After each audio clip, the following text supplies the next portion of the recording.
2012, the Baltimore Orioles enjoyed their first taste of success in a long time, and oh, did it taste sweet. But last year was just the first step. And today at Ed Smith Stadium, the Birds find themselves against the team that ended their season in 2012. Here on Masson, the Yanks will help the O's kick off a new year. The 2013 campaign has begun down here in Sarasota. The Orioles are ready for it. Are you, Baltimore?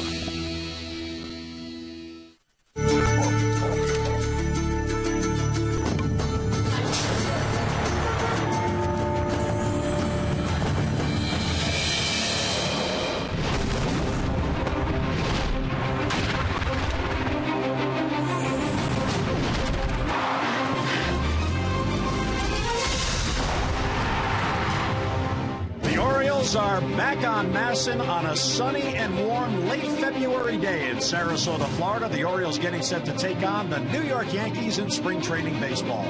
And hi, everybody. Jim Hunter and Jim Palmer. So good to be back at it as the Orioles prepare for 2013.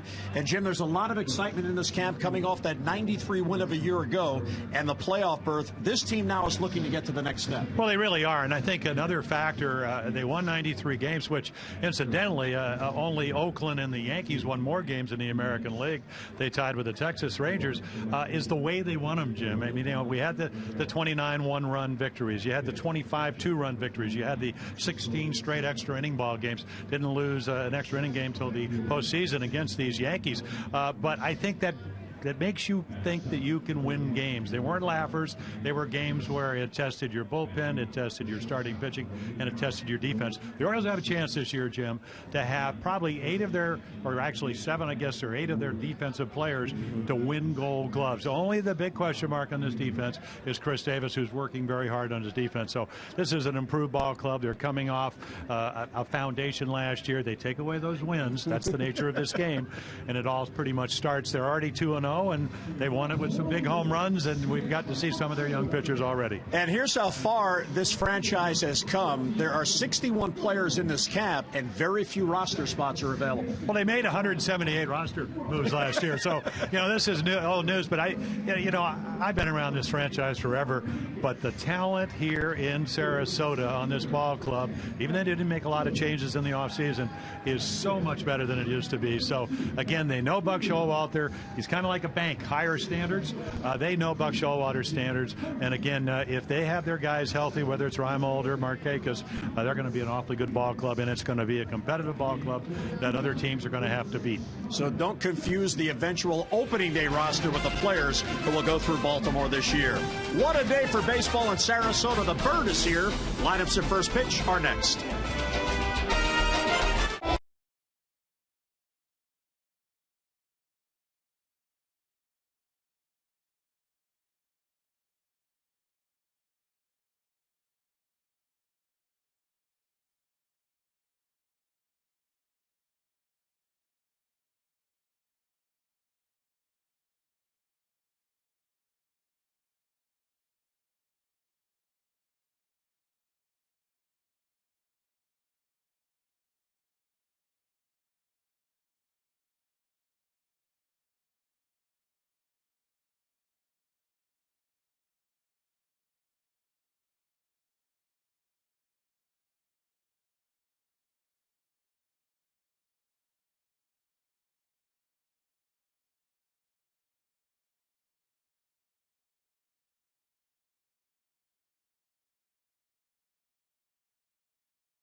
Back in Sarasota, the spring home of your Baltimore Orioles, today taking on the Yankees. Let's get a look at that Yankee lineup, and you will need a scorecard to navigate through this lineup.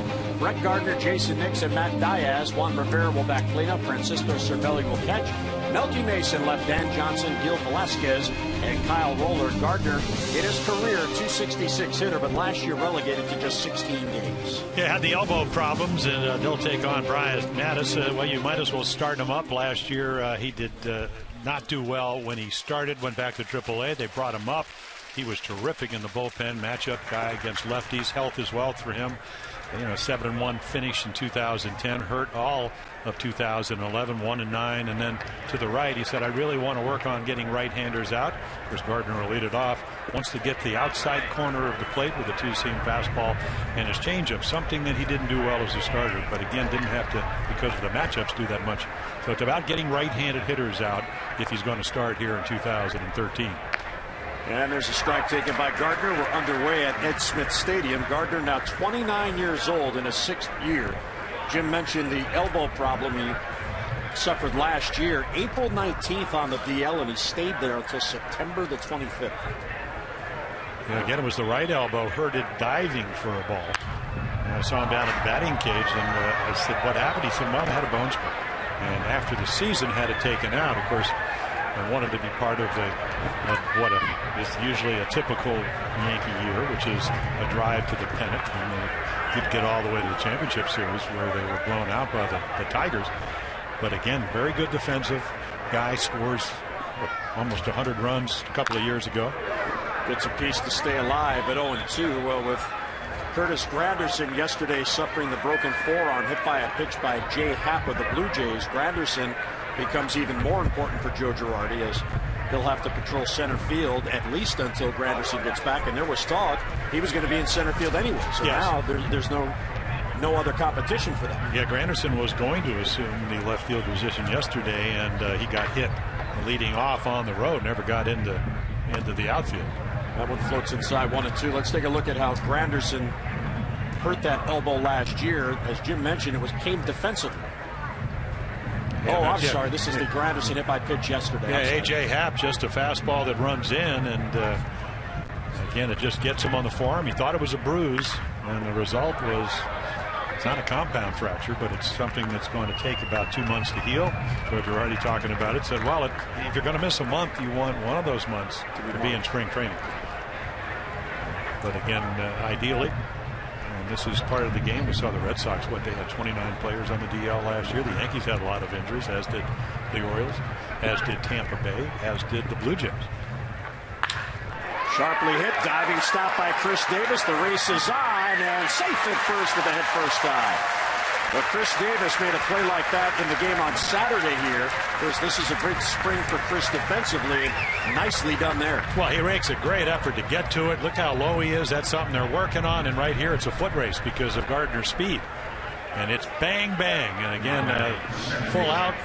There's the defense for the Orioles. And again, it's got a lot of gold glovers on it. Hardy 1-1, Wieters 1-1, Jones 1-1.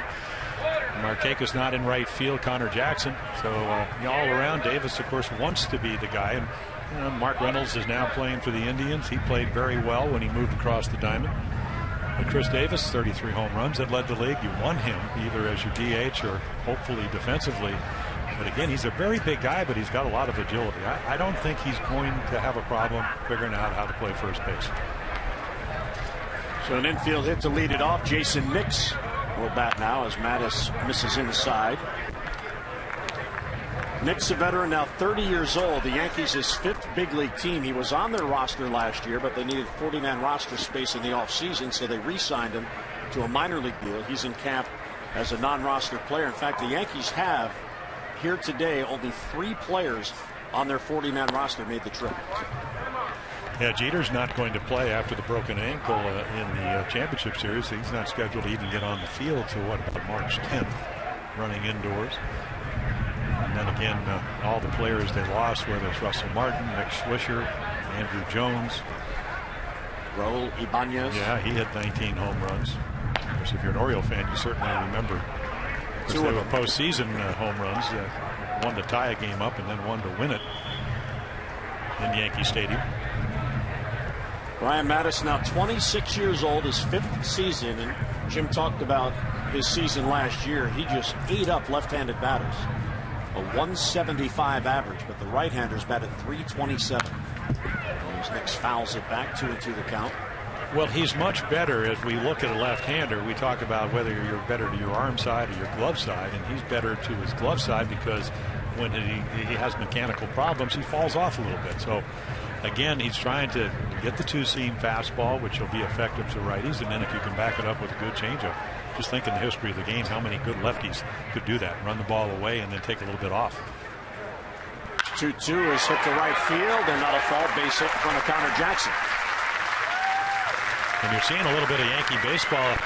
You know, it's a pretty routine play by Brett Gardner, except his speed allows him to get on. He's you know, in back-to-back years, 47, 49 steals, and then you get the matchups. You know, Nix is one of those guys, the same with Matt Diaz, Juan Rivera, who's on deck. These are guys that may play against left-handed pitching. So you get the table setter on, and the Yankees scored almost 50% of the runs with home runs last year, and that's going to change this year. They're going to have to, I guess in a sense, manufacture runs a little bit better. Here's Matt Diaz. He's in camp as a non-roster player, his 6th major league team. An outfielder by trade, but DHing today. And first pitch swing fouls it back. It should be in the stands near the Oriole dugout, and it will be. 0-1 on Diaz. Yeah, 292 lifetime hitter. He wasn't able to do that last year playing in Atlanta. Only 118 bats, a couple of home runs. Maybe that batting average in the low 200s was the reason that they let him go. And the Yankees were there to swoop down on him. And Mattis ahead of him 0-1. 2 hits to begin the game, 2 on and none out. Just misses inside, and 1-1 the count. And Brian Mattis, one of the pitchers that is in the competition for a starting spot, but the Orioles know that he was so effective in the bullpen after he was recalled on August the 24th from AAA that at a minimum he is beyond a candidate to be in the bullpen. But early on in these games, in spring training early this year, there's a bouncer to third, could be 2. Machado, Roberts, Davis kept his foot on the bag. Nicely done by Davis. And the double play is completed. Yeah, not only he makes a great pitch when we talk about Brian Mattis, little changeup that Diaz gets out on front, exactly what you want to do. He's a fly ball pitcher, but he gets the ground ball, then you let your defense work. And this is a terrific play by Chris Davis. He's a big target, so he's able to catch it, and then he doesn't catch it. He knocks it down. It comes out of his glove. The umpire doesn't see it. But again, with Gardner's speed, he gets up quickly enough. It appeared to me he dropped that ball. Now, Tim Welke, the umpire at first base, said you're out, and ironically that was the play that Mark Reynolds mastered last year, the diving play to keep his foot on the bag. A runner at third, 2 down for Juan Rivera, and a swinging foul, and it's 0-1. So Rivera looking fastball, got it, and fouls it off. Rivera began his career with the Yankees. He's 34 now, out of Venezuela. Was traded away to the Angels, and since then played in Toronto for the Dodgers, and now back with the Yankees in another acquisition to try to replace those players Jim talked about who left. Can't catch up to it. It's 0-2. Yeah, even in spring training, I mean, these are one of those situations that we always talk about. Can you hit in the clutch? Can you pitch in the clutch? 2 outs, man on third, scoring position. You get them out. It's one of those innings that's a clean inning, no runs scored, even though they got the first 2 guys on because they made a great pitch. But right here, this is what it's all about. Can you get the guy out you need to get out? Lays off the high fastball, 1-2. Brian last year 5-10 as a starter, and his ERA 5.42 as a starter, but his numbers as a reliever outstanding, 1-0 and an ERA of 1.35. He was Gardner at third with 2 down in the first. And this is away, 2-2. Again, when he comes out of his windup, you'll see him really stand up, which is what he did on that pitch. And again, it is your first time out. We're trying to get the rhythm. And the rhythm of pitching is, can you throw downhill? Can you get over that front side? And that's the only way he's going to be able to locate down in the strike zone. As I mentioned, he is a fly ball pitcher. 2-2 swung on and missed. He got him. Mattis gets out of the jam. A couple of hits to begin the inning, but one left. We're to the bottom of the first. Yankees don't score. Here come the Birds.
Couple of hits for the Yankees. They do not score. Here come the Orioles in the bottom of the first. And a look at the Orioles starting lineup. Nolan Reimold, Brian Roberts, and Nick Markakis, who will DH again. Adam Jones in center field, and Matt Wieters, J.J. Hardy, and Chris Davis, with Connor Jackson and right, Manny Machado at third base. J.J. Hardy, a .238 average, 22 home runs, 68 RBIs. He's looking for a bounce-back year at the plate this year. And for the Yankees, well, #1 in Ks and ERA in the minor leagues, 10-game winner through Tampa, the A affiliate, and then 9 wins in AA Trenton. Great opportunity. You're left-handed. You get a chance to show Joe Girardi what you can do. And just being left-handed, what did Pete Rose said? If you're breathing and you're left-handed, you have a chance to pitch in the big leagues. So there are the numbers. Again, you can see control guy, only 27 walks for a young pitcher, 100 innings. And he's had an interesting ride so far as Nolan Reimold takes strike one. Nolan started in the game yesterday in Dunedin and swings through it, and it's 0-2. And this is a very important spring for Nolan Reimold in his career, coming back from the fusion surgery. And he is regaining his strength, and he says it's not really a day-by-day thing, it's almost a week-by-week thing. Yeah.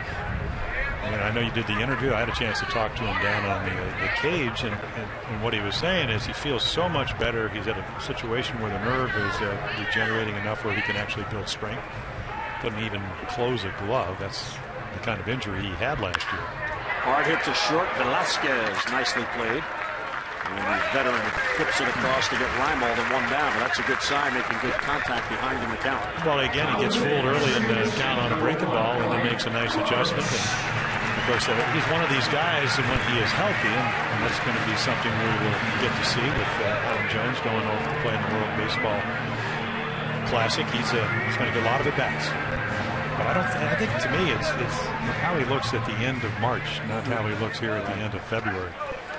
Here's Brian Roberts in an unusual spot in the batting order, batting second. And he'll look over strike one. He did make the start on Saturday, the Orioles' Grapefruit League opener against Minnesota. But Buck Showalter taking advantage of all these early games to experiment a bit. And Brian told us, we asked him if he is healthy and makes the team, does he need to bat leadoff to be happy? And he said, absolutely not. It was a hard hit ball and a base hit down the line. There's Brian's first hit of the spring. Melky Mesa will run it down. Brian is digging for 2, and he slides in safely. So he turned on it, pulls it down the line, and a one-out double for Brian Roberts. Well, he's a double machine. Talking before the game, he said, listen, I just got to get back on the field. I got to stay healthy. And remember, this is 2 strikes. Can you cut your swing down? A little hanging breaking ball. You don't want to do that if you're Nuno, but he does. And then quick bat over the bag. Routine ground ball, except the ball, the reason it's up in his zone allows him to get to it. Now you got a guy in scoring position for the heart of your lineup. Nick Markakis, lefty versus lefty. Check swing, and it's down and in, 1-0. Markakis making his second start in the 3 spring games, and he has DH'd each time. Buck Showalter, knowing that Nick will be the starting right fielder on opening day, taking advantage of getting a look at others who are in the race for a backup role on this team. And there's a strike. Well, this kid throws a lot of strikes, and for Joe Girardi, and looking at a young left-hander, you saw the 27 walks. That's part of pitching, where you weren't afraid to actually challenge it. Brian Roberts dancing off, and there's a ball. Well, welcome to the big leagues. Again, Brian was saying, I don't know if I can steal 50 bases. But again, if I can steal 25 to 30, make them timely, something he's always been able to do. And right there, just the feint of faking the third base. And I know what it feels like, because Amos Otis, Campanera, some of the great Ricky Hendersons would do that. And boy, it's easy to move, and that's what he did. Markakis fouls it back, so 1-2 as Vidal Nuno gets ahead. You know, it's early in the spring, Jim, but one of the numbers that Buck Showalter talks about is how often with runners at third base and less than 2 outs can you as a team get them in. 57% for the Orioles. That number needs to get a little bit better. Here's an opportunity. Infield back, except at third base. Breaking ball and a called strike 3. Nicely thrown on the outside corner. Markakis is out. And the first strikeout for Nuno, 2 away. Take a look again. Gardner moving from left to center. Rivera in right, Mesa in left, and then around the infield. Teixeira, of course, their Gold Glove first baseman. Cervelli. Russell Martin now a Pirate. So they're going to have to figure out who's going to do the bulk of the catching. Chris Stewart, another guy that will be in line, along with Francisco Cervelli to catch. Adam Jones, a breaking ball for a strike. Adam making his second start. He will remain with the Orioles until Sunday, and then he will join Team USA for the World Baseball Classic. The American team will train in Arizona. Hard hit ball and a foul ball down the line. 0-2 on Adam. He is very excited to represent the United States in the World Baseball Classic. And if you ask him how he is, again, accelerated his, I guess, the mindset, the physical part of getting ready earlier than you normally would, because normally you'd be getting ready for Tampa on April 2nd. He said just, a little more intensity in the workouts. You can see it in batting practice, because he knows he's going to have some really big at-bats. Really looking forward to representing the United States. Towards left center field, that ball's a gapper. That's going to get down for a base hit. Roberts will score as Gardner runs it down. And Adam Jones heading to second base. He has an RBI 2-out double. So there's that big 2-out base hit. You look forward, get in the habit. And Adam Jones, with his first spring RBI, gives the Orioles the lead. Well, Rivera couldn't do it for the Yankees off of Mattis. Jones does it off of Nuno. And this is, again, if you look at all of Adams' numbers, batting average up, home runs up, RBIs down from the year before by 3 or 4, because hit over 300 with runners in scoring position 2011. Last year it dipped to 254, so there's room for improvement. Nice way to get it started here in 2013 spring training. And Jones in scoring position for Matt Wieters, who will bat from the right side. Fastball right there, and it's 0-1.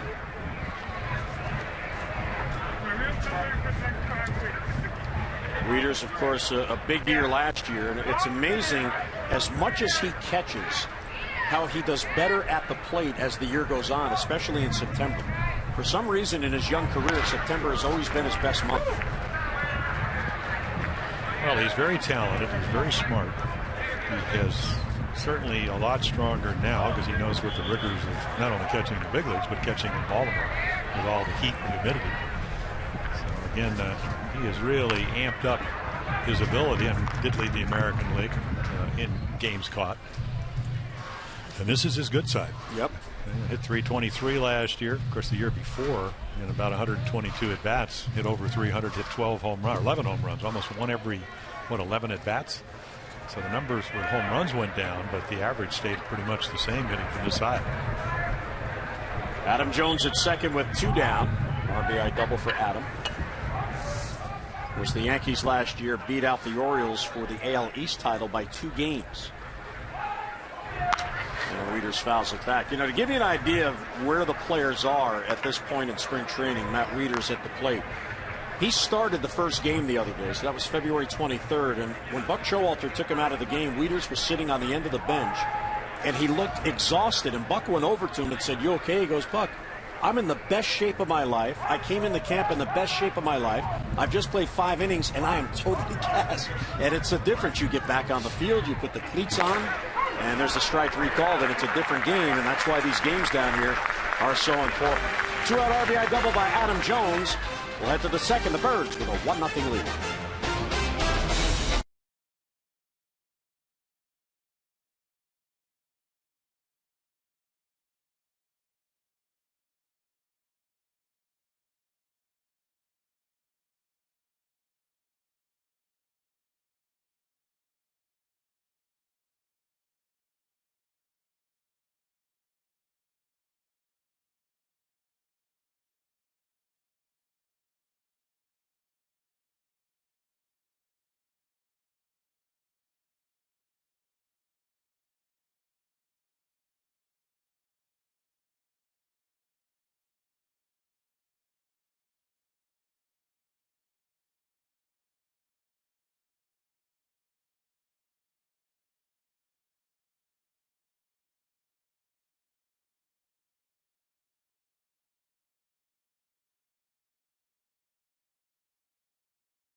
Well, back in Sarasota, yep, you can have a cheeseburger at the ballpark. It is a gorgeous day. Everybody in shorts and golf shirts and T-shirts, baseball hats. 80-plus degrees here in Sarasota today. Another lovely day for the Orioles in spring training in their beautiful home here at Ed Smith Stadium. Showalter's club looking to improve on next year. He was asked before the game by Richard Justice, who is a national baseball writer, about everybody nationally is saying, Buck, you can't win all those games by 1 run again. You can't win all those extra inning games. What about that? And Buck said, well, you know what? That fits us. We're all about that, so thank you for saying that. And he said he told his players, the biggest liars in sports are those guys that say, they say. Who are they? Well, you're right. I mean, that's a good point. That's kind of the universal question. Who is they? And he will, if you walk into his office, he's got really the 5 teams in the American League East with their rosters, what the salaries are. 218 for the Yankees, 180 for the Red Sox, 132 for the Blue Jays, 68 for the Rays, 98 for the Orioles, what their players are, blah, blah, blah. And he says, all we got to do is beat those other 4 teams. And that's the mission that they have. And when you start looking, I mean, obviously, the important things, if you look at Cervelli, who's going to step in for the Yankees, is I look at the one thing: bullpen's terrific, defense is terrific, the second and home runs. The big question: can the starting pitching get better? And that's why these are important games, even though it's early for a guy like Brian Mattis, because he might be the guy that went 7-1 his last 8 decisions in 2010. Not the guy that went 1-9 the next year, and last year really struggled because he's in better shape, he's in a better frame of mind. This is a very competitive camp. All the things that winning ball clubs have when you go to spring training. There are no free lunches here if you play for Buck Showalter's team. You're going to have to earn your way onto this club, especially if you're a young pitcher. 1-1 to Cervelli is bounced to third. Manny Machado, a tough hop, stays with it and guns it across, and Cervelli retired and 1 away. 3-4 years ago, if you looked around your Oriole team, you would say, well, are the guys in the other cities in your division better? And you would pretty much go around the whole field with a couple of exceptions, maybe Marquez and maybe Adam Jones in center field. Now you can say, well, would you trade your shortstop Hardy for any other shortstop in your division? You'd probably say no. And then you go to second base, if Brian Roberts is healthy. You can go right around the field, and all of a sudden, you have some of the premier players in your division. And that's an upgrade, something that the Orioles couldn't talk about years ago. except if we were playing in my era, and then we'd seem like we had an all-star team. Yeah. Pretty good. Yeah. Outside to Melky Mesa, who was a September call-up for the Yankees last year, 26 years old. Broken bat pop-up, Roberts will call. And Davis lets him have it in 2 away. Yeah, that's what we saw when Mark Reynolds moved across the field. How many times did we see him go right in front of the second baseman? Because, Chris last year, he started as the third baseman. He struggled along with Reynolds, along with Betamik. All of a sudden, he became a DH, ended up hitting 33 home runs. So, you want to go get the balls, but you also have to understand it's kind of like playing right field with or left field with Adam Jones. He's out there. Let him catch it. Here's the veteran Dan Johnson in camp with the Yankees. And there's a strike on the inside corner. Well, Brian Mattis, his fastball command here is pretty good. And Buck Showalter reminded the reporters yesterday after the game in Dunedin that Jair Jurgen started that game for the Orioles and went 2 innings. That this early, in particular, first time on the mound, Mattis' first time on the mound today facing hitters in a real game, the fastball is always ahead of the secondary pitches. So you'll float some breaking balls. Sometimes you'll snap off a good one. But the fastball command is what comes first. And that's usually what carries you through the day over the course of the season. So probably work on a little bit more. You want to see how the ball comes out of your hand. That's a baseball phrase. Jurgen, I talked to him. I talked to Jared today. He had 93 yesterday, and he felt good. He certainly knows he can be better with his ancillary pitches. The slider wasn't particularly sharp. But again, he's very much like Brian Roberts. He just has to get on the mound, as does Brian have to play second base. Yeah, Dan Johnson, he comes out of that Oakland organization. Of course, he hit the big home run when it all came together for all the teams. He hit the home run against the Yankees to tie for the Jays 2 years ago. Last year played in the White Sox and had another great year at AAA, 28 home runs, high on-base percentage, as he always does. Terrific guy at the plate. There's a breaking ball missing inside. Brian is still only 26 years old, even though it's his 5th season, so he still certainly has a future.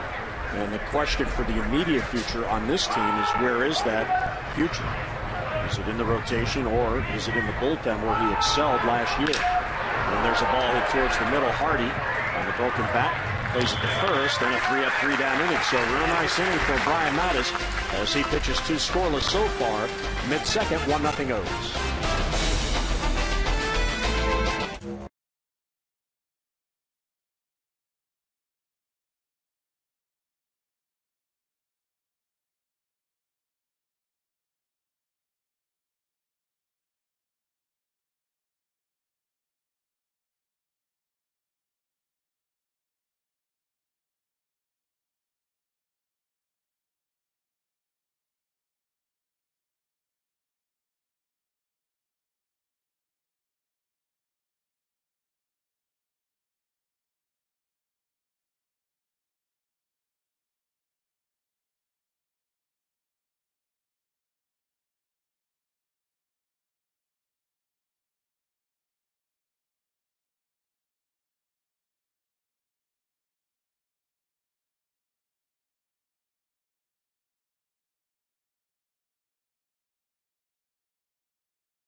Nice crowd at Ed Smith Stadium as the Orioles and Yankees play springtime baseball.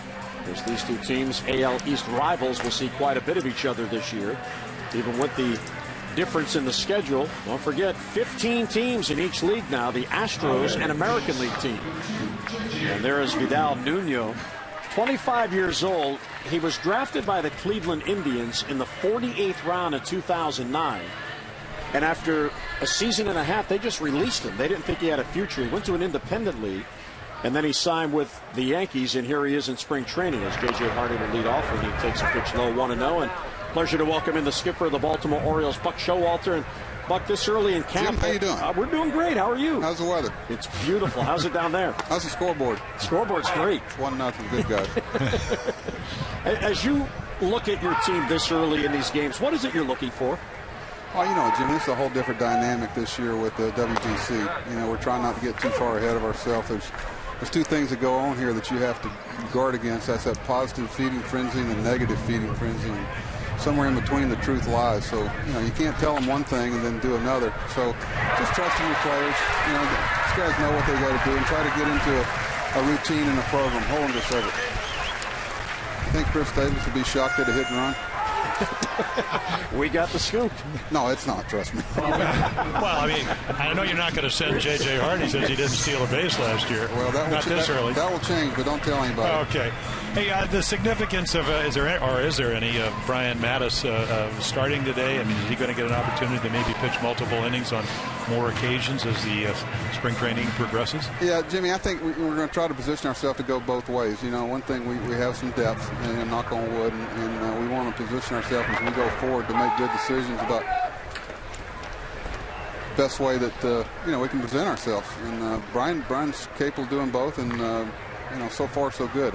You know, he's going to get innings, he's going to be extended, and we'll see where the competition takes us. Yeah, he talked about establishing a two-seamer and a changeup, and he was able to do that in the first inning. Got the double play on a good changeup, and then got the clutch out of Rivera. Yeah, and you know, double play's a friend. You know, you didn't have to throw many, Jimmy. You had that high fastball and that 6-12 hammer. You know, we could all teach him like you. You know, we'd go back to the mom and dad. Those genes were pretty good. Definitely. You had a pretty good plane, didn't you? Well, the genealogy of your young pitchers isn't too bad in this camp either. Exactly. You know, if I got a choice, I'd love to spend some time with the moms and dads, because then I get a pretty good idea of what we're dealing with. Buck, you were talking before the game with the reporters and talking about the number of players in camp, 61, and you said, well, you do the math. There's only 25 that could go north, but from your perspective, that's really a good situation. Well, from my perspective, one is which, you know, and I see 61, and you do the math, I know exactly how many tough conversations I got to have with somebody. You know, just from a selfish standpoint, but you know, we're in a position to have better conversations with our players because of the precedent we set before. You know, this was a destination that a lot of guys wanted to come because of opportunity. You know, we do offer opportunity, and they realize that we're trying to win every game, and if we can present ourselves better, it's not like somebody's looking over their shoulder and saying, boy, if I don't get somebody out here, I'm getting sent down. It's there's a level of expectation, you know, consistent expectations that not just we have, but our players have. And the other aspect that really came to light last year is how you and Dan Duquette and the minor league staff all work in unison to have players ready just in case. And so many times there was a call-up maybe for a game because you need to get through that game so you don't extend the bullpen. And that's a mindset and a winning mindset that this organization has. Well, we got great morale going on right now because everybody knows how important their job is, not only players but staff members. And you guys have seen, you know, you're sitting in Seattle and you're playing a 16-inning game and you've really extended your bullpen. You got a day game the next day, then you come back to East Coast or have an off day. A lot of teams, you know, say, hey, hang in there, get through tomorrow. But you know, it doesn't mean that pitcher that pitches the next day. It just covers you. We don't have to extend people. You know, one of the things I was most proud of last year was the health of our bullpen, because we never got in a position where we had to extend them into an area that put them in harm's way. And a lot of that had to do with getting deeper into games with our starting pitching. You know, there are no roles in the bullpen if you're spitting a bit in the third inning 3 nights in a row. And Bucks, finally, as Connor Jackson called out on strikes for the second out, we've seen Adam Jones really become a leader. Markakis is a leader. Matt Wieters is a leader. You have guys that you know are the gamers. Having the playoff experience last year, we hear that term in baseball, they need to learn how to win. Are you seeing a difference in their attitude, their demeanor as a group in this camp? Well, you know, I'm not one of those guys that says this always means this is going to happen. This is set in stone. If that happened last year, and it only bodes well. You know, we hope so. You know, I think sometimes you got to understand what it takes to lose before you understand what it takes to win. And, you know, when you have a group that's had their nose bloody together, they certainly share. They know the commitment it takes to get to the postseason and a chance to roll the dice. It's a group that's very easy to trust and get out of the way of. There's a quiet, workmanlike approach here. But I tell you one thing, strike three, It's early, but it's never too late, right? Let's go. Well, Buck, thank you so much for joining us. Good luck along the way. A long way to go. I tell you, every time I come on with you guys, that wasn't too pretty there. All right, thanks for having me. Y'all take care. Thank you, Buck. 3 strikeouts in the inning, 1-0 O's.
Baseball on Masson is brought to you by Sarasota. There's so much to see and do in Sarasota on Florida's Gulf Coast. Go beyond the stadium to the #1 beach in the USA.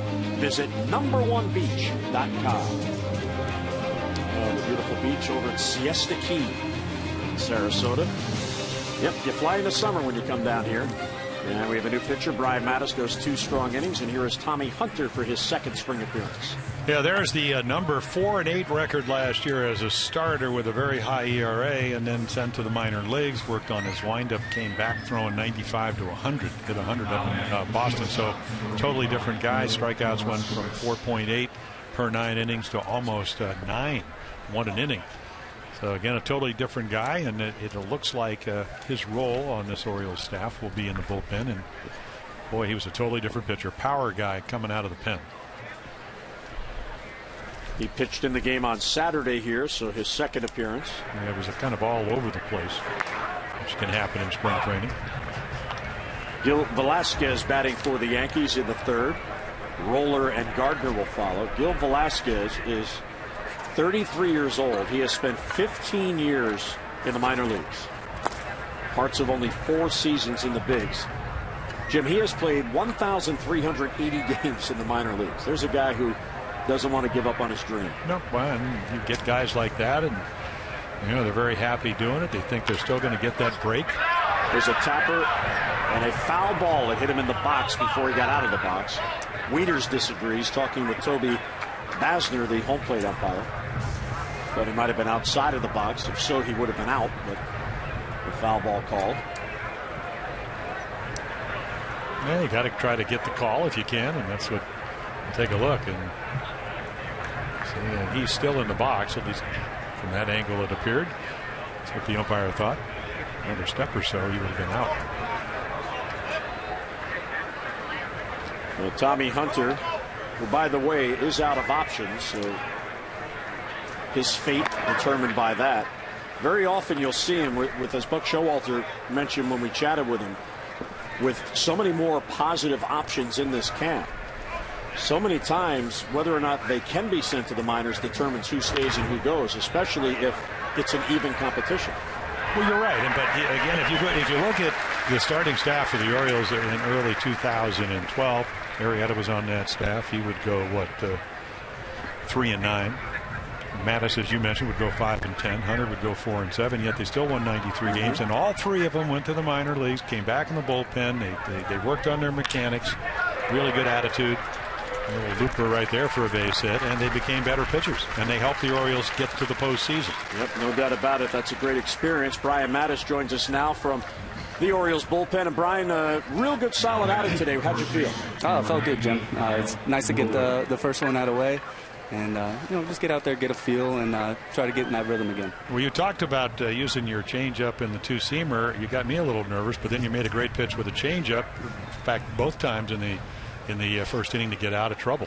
Yeah, it's nice to get that changeup back working again. And, Manny made some good plays. Turned the double play. B-Rob turned it well, and Chris made a nice pick over there at first. So it's, nice to have that pitch back and hopefully continue to work on it and keep it going.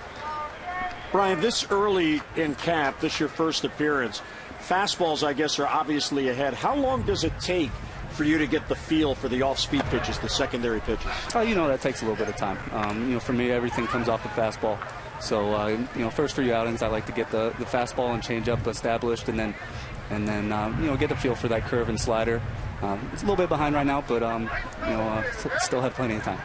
We talked to Buck Showalter after your outing, and he said that he is going to stretch you out. How do you feel about that chance of maybe getting multiple innings and maybe becoming a starter again? Oh, I feel great about it. I've been a starter my whole life, and that's been a goal for me coming in the spring this year is to be able to get back in good shape, good form, to be a starter, be able to get stretched out, and try to save the bullpen.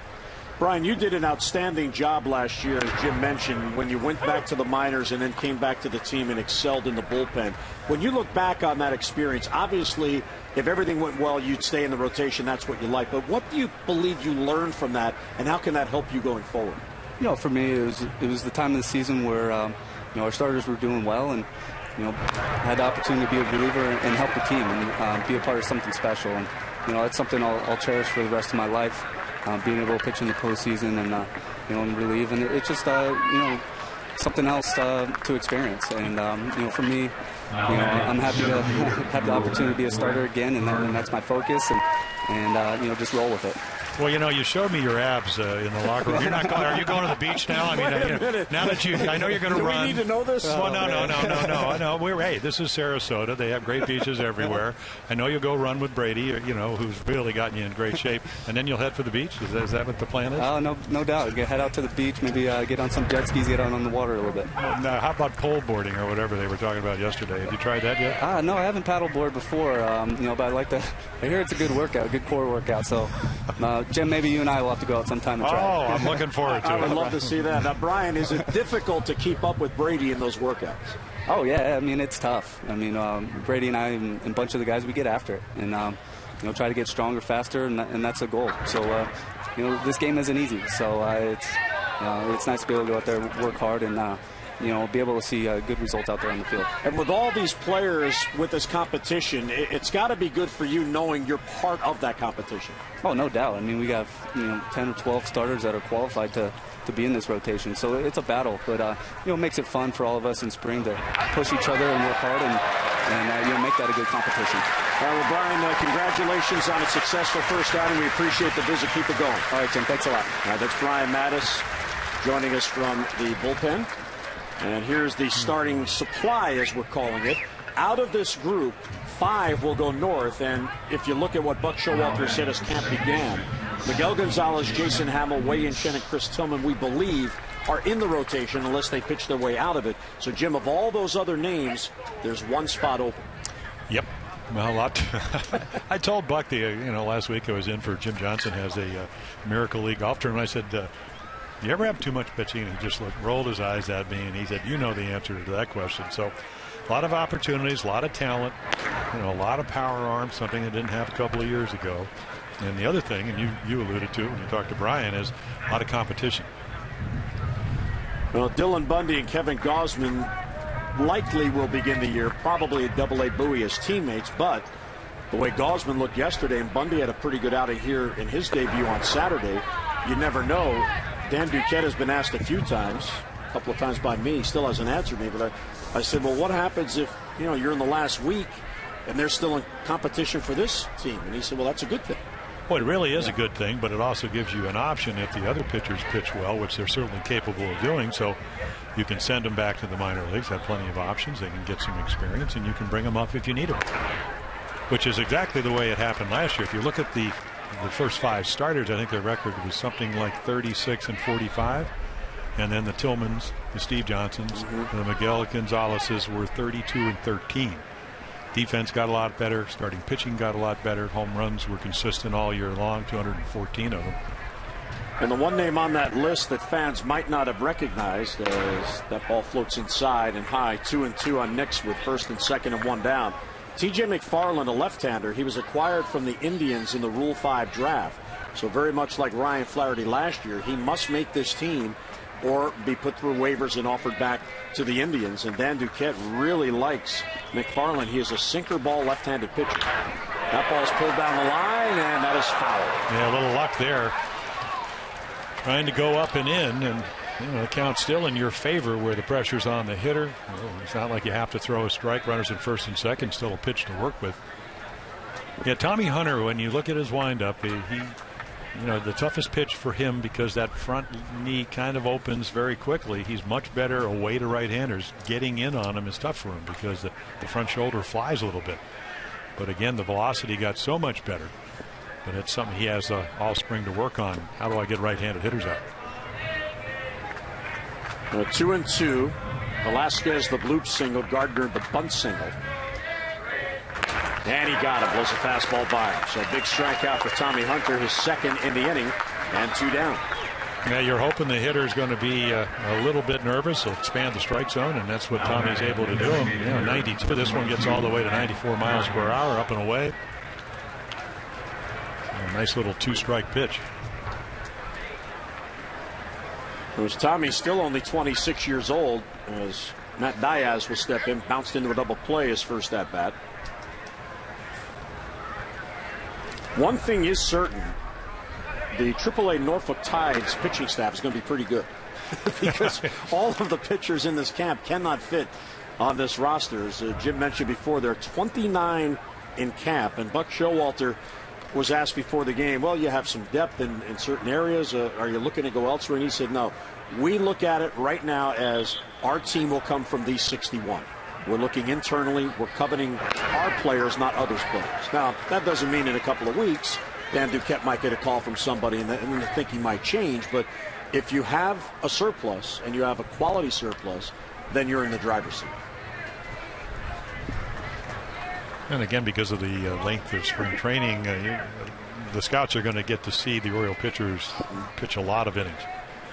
Here's the 0-2 to Diaz, hit towards Brian Roberts sharply. A funny hop, but Brian plays it, and he'll get it to first. So Tommy Hunter in a jam, but pitches out of it.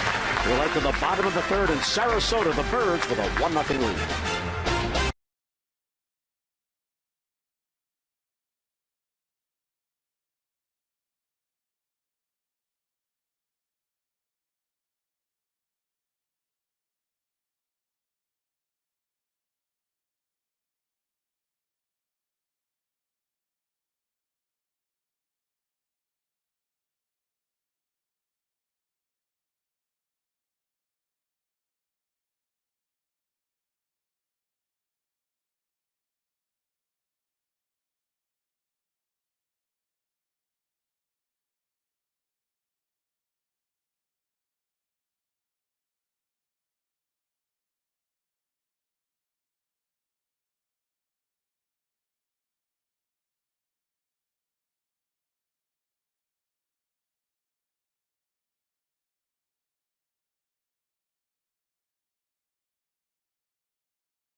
Have a 1-0 lead as we head to the third on the RBI double by Adam Jones. And we're talking about pitching depth, and here's one of the pitchers trying to make an impression. There he is. Look at him, 22 years old, and he's in the big leagues and big league camp. Kevin Gausman joins us, last year's #1 pick. And Kevin, I was thinking before the game, last year at this time you're pitching for LSU, Southeastern Conference baseball, good. But here you are in a big league camp. What does it mean to you, and how does it feel? Yeah, it's definitely really exciting, something that I've wanted to do for my entire life. And, yesterday, my first outing was something that was definitely a highlight in my life. 96, 97? On the radar gun. There was no adrenaline running. I was reading the article today, and I said my first was when I was 19, and I'm sure I overthrew a little bit. What did it feel like? Yeah, I was pretty amped up. I started warming up the 5th inning. I thought I was going to go in maybe the 6th, and actually didn't end up going in until the 8th. So that was something a little different for me because obviously I'm a starter, so had to get used to that. But, I felt great. I had adrenaline pumping, and it was just fun to get out there. Brian Mitchell is now on for the Yankees. He'll face Nolan Reinl. Kevin Gausman is chatting with us. And Kevin, one of the things about your outing yesterday that was very impressive, there's a slow bouncer to second. And next we'll get it to first to get the hustling Reinl. The very first batter you face in your very first spring training game, you allow a walk on a pitch that maybe missed by an inch. And I'm exaggerating that it was that far. It could have been called a strike 3 very easily. But yet later on in your second inning, you still went back inside. You have to have the confidence to pitch that way. Yeah, definitely, and especially in pro ball. College and high school, you're taught to kind of just paint away. And, when you get in pro ball, you have to pitch on the inside half. And if you're not going to be able to do that, then you're just not going to be successful. Rick Adair, who was the Orioles Major League pitching coach, along with Bill Castro, the bullpen coach, talks about your maturity. Can you kind of explain what college led to that? I mean, you got Dylan Bundy, who's maybe 2 years younger, but didn't go to college. What did the college experience do for you? Yeah, I think it helped me in so many aspects of my life, not just baseball, but just kind of maturing off the field and knowing what I need to do in and out to be ready for a game, having my schedule and my routine when I start. All that just kind of came with time in college, and obviously the level that I played at definitely helped me and prepared me for the next level also.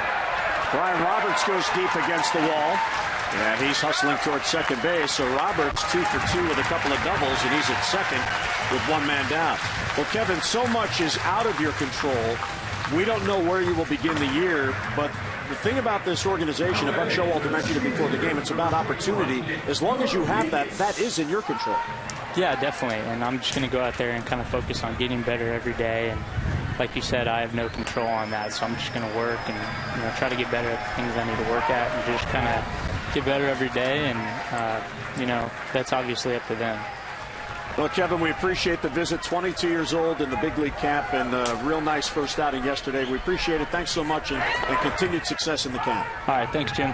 That's Kevin Gausman. What a fine young man he is. Just enjoyed talking to him, and he looked really, really good yesterday. Yeah, they love his stuff. They love the attitude. They love the whole package. And, of course, he's not the only guy. I mean, Dylan Bundy right up there in that conversation. And both of them #1 draft choices the last 2 years, respectively. There's a bloop towards left center field. That's going to fall for a base hit. Brian Roberts run it all the way. He will easily score. Sent home by Bobby Dickerson. And Markakis with an RBI hit. His first hit of the spring drives in a run. 2-0 O's. Yeah, they always talk about the blast and then the bloop. And Brian Roberts takes advantage of the wind. The one thing about Sarasota, most of the time the wind blows out to left field, so he doubles over the left fielder's head. Little curveball. But again, ideally, if you're Brian Mitchell, you want it away. It's inside. Nick just fights it off, dumps it into left field. Orioles lead 2-0. So Markakis drives in his good friend Brian Roberts. And how about Brian in this game? He's a table setter. He has been on base twice. He has scored twice. That's his job. And here is Mr. Jones, who drove in a run with a double his first at-bat. And that is inside and 1-0.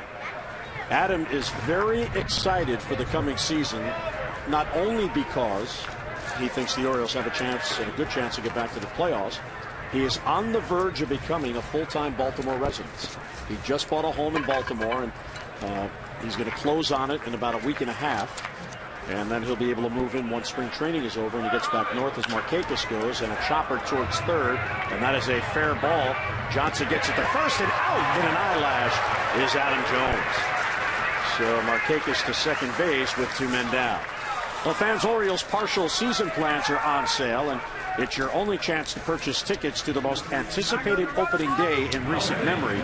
Partial season plan holders enjoy a host of exclusive orange carpet benefits, including substantial savings over the cost of single-game tickets, insider access, and more. So act now and lock in the best seats for the best games in 2013.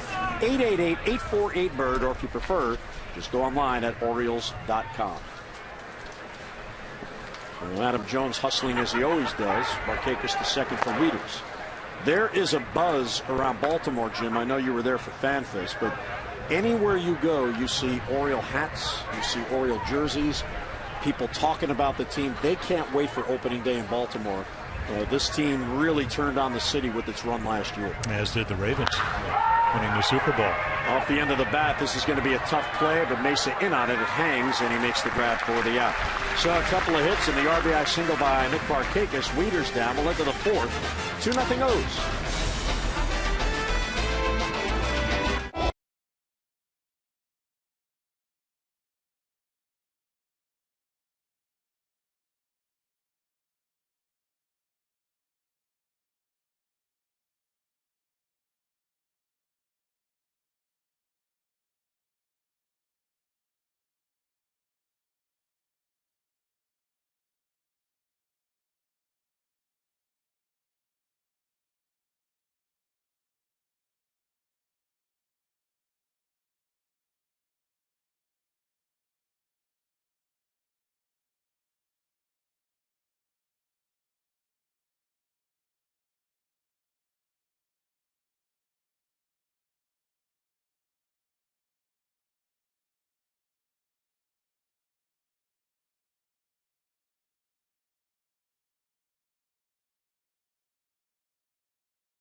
Well, Buck Showalter talked about opportunity and depth, and a big step today for one of the pitchers trying to make his way towards the major leagues, Jim. Tsuyoshi Wada, a bullpen session for the first time. Yeah, again, he was thrown off the half mounds, in other words, a lower mound for a couple of times, and then, of course, we saw him at the end of last season, came down to Tampa Bay, had been rehabbing all summer long. He actually apologized to Buck Showalter for hurting the ligament in his elbow, which they repaired. So usually takes anywhere from a year to 18 months. Kind of a finesse left-hander. I still remember watching him and Wei and Chen, both of the left-handers acquired last year. Chen a little bit harder thrower. But then again last spring, and this is what, Buck, all you have to do is impress him one time, especially if you're a veteran like Wada is. He said, we saw that little extra and that great change-up, and that's the future of Wada for the Orioles. So hopefully he'll come back. Again, the bullpen's so good last year. Pedro Strop, such a major part of it. Did struggle with his control from about a little bit past the middle of August to the end of the season, but very glowing numbers. You can see the 37 walks, a little bit high for 66 in the third innings. Well, Pedro making his first appearance in a game in the spring. He is another of the Orioles players that will be heading out. He will pitch for the Dominican Republic in the World Baseball Classic. Well, the good news is that he's taking his bullpen coach with him. Yep. Bill Castro is going to go down, and he will be the pitching coach for the Dominican. And believe me, Buck Showalter is thrilled about that because Bill Castro will be able to keep an eye on him. Tony Pena is the manager of the Dominican team. There's a high fly ball hit off the bat of Juan Rivera. Raimo battling the sun and the wind. He'll get there. And the Orioles bullpen last year, a main reason, a big reason why they were so successful, Jim. And you look at these numbers, and that's why they got there. Well, they did. And again, we talked about the 29-9 record in one-run games, 25-14 in two-run games, 16 straight extra inning wins. And you're going to win the close games if you have a good bullpen. And then again, the one thing, if you have a good bullpen and you also have a good defense, something that happened when Machado came up, all of a sudden you win the close games, and the Orioles were the best team in baseball doing that last year. Francisco Cervelli, hard hit ball off the glove of Strop. It slows down Roberts. will flip it to first, and 2 quick outs recorded by Pedro Strop. Yeah, what happens with Pedro, and when we got him at the, talking about the Orioles in 2011, he was part of the Michael Gonzalez trade, the left-handed reliever that went down to Texas. I'm going, how'd we ever get this arm? But he had a history of being wild. And what happens is power arm, great slider. He'll throw it in any count. Sinker that can go anywhere from 94 to 98. But the front side flies open, and he doesn't sink it up with the bottom. And that's what he's going to have to keep working on. And you can see when you go left, it's very hard to get the ball down in the zone. And his great strength is to throw the ball on the ground, very much like Jim Johnson. And that two-seam fastball has great velocity and great sink when he stays closed. There's the slider. It doesn't matter what the count is. He'll throw it anytime. Wally Bell says he checked in time. Well, the other thing about Pedro Strop that we must keep in mind is even though he is 27 and turns 28 in June, the first 4 years of his pro career he spent as an infielder in the Rockies organization. So, you don't make excuses at all for a big league pitcher. He certainly has the arm and the ability to get big league hitters out, but he still is a work in progress. Well, he is. He only had 242 innings in the minor leagues.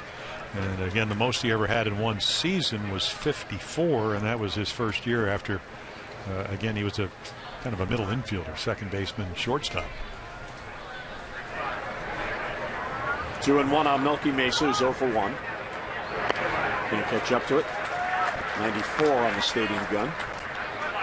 But again, the one thing with Pedro is the velocity doesn't tell you the whole story if you're a hitter. When you have good velocity and movement, which is what Pedro has, boy, then it becomes very tough. There's a backup slider. I'm not sure I would start open when I have trouble staying closed, but that's the way the windup is. You can see when I mean open, that front shoulder is kind of over by first base. Let's see if he kind of tucks it. There it is, that little tuck. And the breaking ball misses. So Wieters went back to it and a 2-out walk. It was Colorado that converted Pedro to a pitcher. That was in 2006, but they didn't think he had any future despite the arm, and he was released in 2008. And that's when Nolan Ryan and the Rangers saw him, and they felt, well, you don't teach the arm. You can teach everything else, but you can't teach that. And it was in Texas where he earned his way and got on the radar, and that's where the Orioles got him. He technically was the player to be named later for Michael Gonzalez when he went to Texas, but it was one of those moves where the Rangers told the Orioles, if nobody claims him, we'll put him on waivers. You go ahead and take him. There's a bouncer towards first, and that is foul. Davis gloves. Yeah, Joe Girardi's happy, though, because that 2-out walk gets Dan Johnson, even though this is the kind of ballpark, especially today, where you can get an extra base hit that can score a run, but hard to go deep if you're left-handed because of the wind. The wind gusting. It's almost a gale. It's going to help me get back to West Palm Beach after the game. It's blowing in the same direction I'll be driving. No speeding. No, never do that. There's Old Glory in left center field. It is always windy in the spring games. You just can't get away from it. About that. Well, Showalter was talking about it the other day, and he said, it's not like we don't have wind in the regular season, but what we have in the regular season is big stadiums with third decks that block some of it. Here in Fort Lauderdale, you don't have anything that blocks the wind, and as a result, especially in the outfield, it's just wide open. Sarasota. Beautiful palm trees.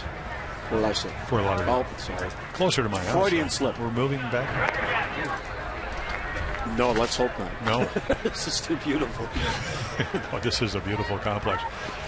Also for people that want to come down and watch Oriole baseball. I mean, Sarasota, a lot to do in this. Great restaurants, great beaches, and the culture if you want to go to the opera at night, the plays. I know you'll be taking that in over the course of this spring training. The thing that I learned last night is if I want to know where the good restaurants are, I should just hang out with you, because you took me to an area of this town I had never seen, and there were like 17 of them. You mean like Main Street? Yeah, Main Street. It was really tough. I had no idea it existed. That was really nice. See, you taught me something. Here's the 2-2 pitch, and a called strike 3 on the inside corner. So Wieters working inside with Stroke. Gets the call there. A 2-out walk, 1 left. Mid-fourth. 2-0 O's.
Well, back here in Sarasota, and the Orioles this season will wear the patch to remember Earl Weaver, the Hall of Fame manager who passed away the morning of FanFest, ironically enough, on the cruise that he loved so much that went on every year. And just a sad, sad day for the Orioles organization. I know, Jim, he meant so much to you in your career and in your life. And the Orioles here in Sarasota, and again, once they get home, they will honor number 4 in the memory of Earl Weaver all season long. About 18,000 people at FanFest for the Orioles, and it seemed like almost all of them came up and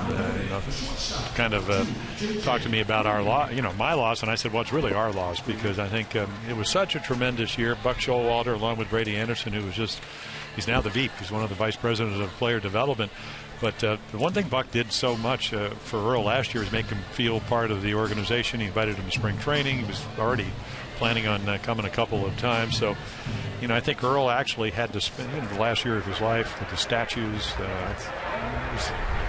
He was really thrilled about doing it. He said, what does an 82-year-old guy do? I can't play golf anymore. So he really enjoyed coming back to Baltimore and seeing this generation of fans. Strike one to J.J. Hardy, a new pitcher on for the Yankees, as right-hander Corey Black deals down and away. There are his numbers last year in the minors. He's just 21 years old, was drafted just last June in the 4th round at the Faulkner University. And getting a look today, breaking ball misses down and in.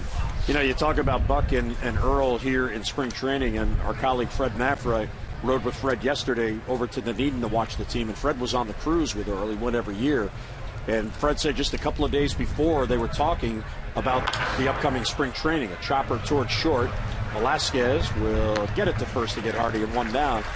And Fred said that Earl was so excited that Buck had already called him, and he was scheduled to make 2 different trips here over the course of spring training to talk to the coaching staff, including talking to the minor league coaches. Well, I remember at Frank Robinson's statue dedication in late April, Earl was talking to Hank Aaron. He said, they don't want to hear about what we did 30, 40 years ago. And I said, I don't think that's the case, because Buck Showalter would love to have a ball club that had the records and had the intensity and whatever. They're so much very alike. Buck gets along with the umpires a little bit better. Kenny Singleton, of course, spoke at Earl's funeral. And he said, any umpires here? And he said, I didn't think so. Mainly because Earl had that kind of relationship. But, Earl is very much like Buck, because he makes umpires be better umpires.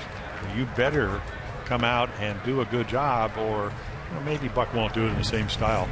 But they had so much alike, and they both love the game, and they both, usually the smartest guys in the room. Ball 3 to Chris Davis. Well, Buck Showalter, without a doubt, is a traditionalist for baseball. He's very sentimental about the game. He loves the organization, and one of the things that I noticed when I got here the other day, as you walk into the complex where the Orioles clubhouse is, it's a building beyond the right field wall. On the front facade of that building are the pictures of all 6, including you, the Oriole Hall of Famers. And if nothing says tradition, that does. That when you walk in that building, this is the greatness of our past, and we're trying to continue that in the future. So, and Buck Showalter is certainly a part of that. Don't forget about the Orioles 2013 early bird promotion schedule. It's been announced, and now's the time to get your tickets to some of the most popular games of the season. Don't miss returning fan favorites like T-shirt nights, the fireworks nights, and more. Plus, get your tickets now for the fun promotions like Jim Palmer's favorite, the 1983 World Champions Floppy Hat Night, presented by Miller Lite, or how about the Adam Jones Replica Jersey Day? Planned for the summer at Oriole Park, 888-848-BIRD, or online, Orioles.com. Yeah, with the sun, you need a floppy hat. Absolutely. Yeah. Covers your ears. You put your lures on it when you go fishing. There's Connor Jackson, who is trying to impress. Well, again, the one thing that when you look at somebody, can you hit left-handed pitching? Can you play the outfield? Can you play first base? Those things Connor can do. Did have some back problems because he was doing fielding drills and hadn't been doing them in the off season, so but feeling a lot better now. And you can see again for the young pitcher, maybe over-rotating a little bit early. As you mentioned, only 21 years of age, probably trying to throw a little bit harder than he needs to.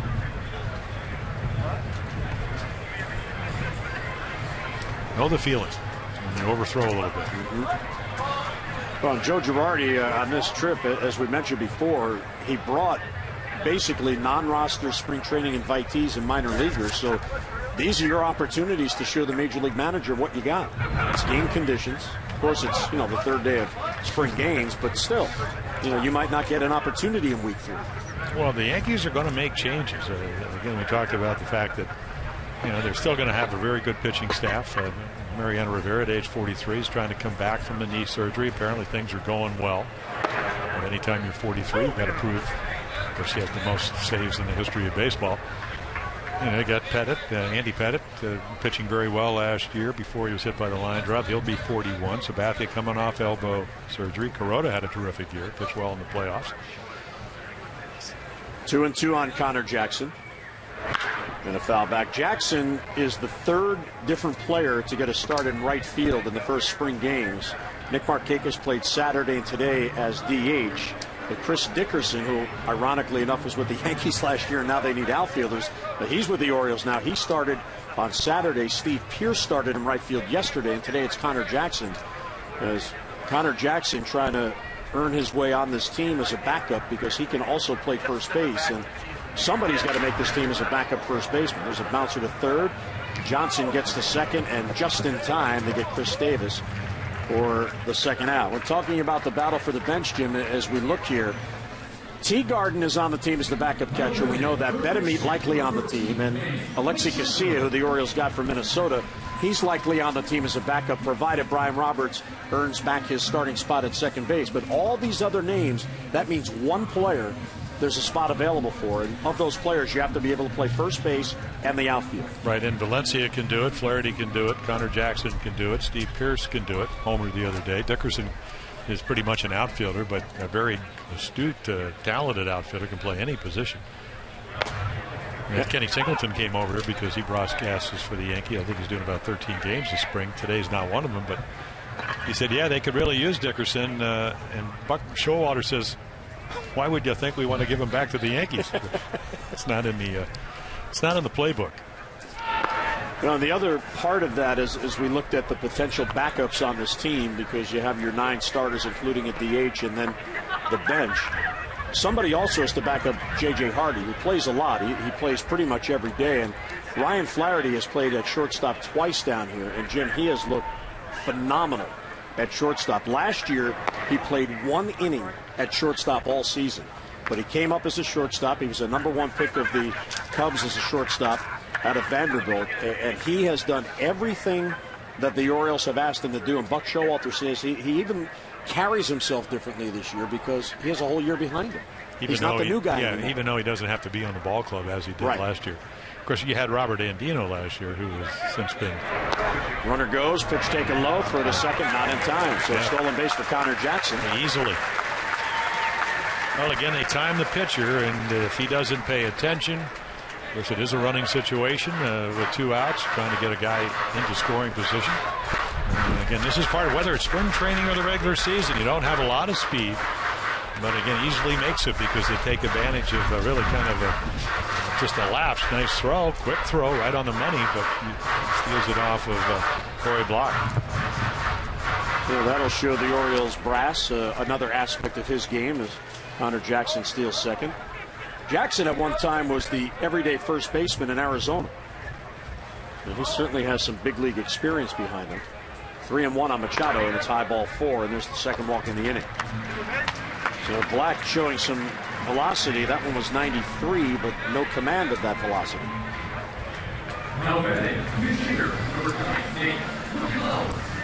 Young man last year got into 12 games. He began in the Gulf Coast League, and then they promoted him to the New York Penn League. The Yankees team in the New York Penn League is on Staten Island. Here's Nate McLeod, who was pinch hitting for Nolan Reimold. Reimold had 2 at-bats today.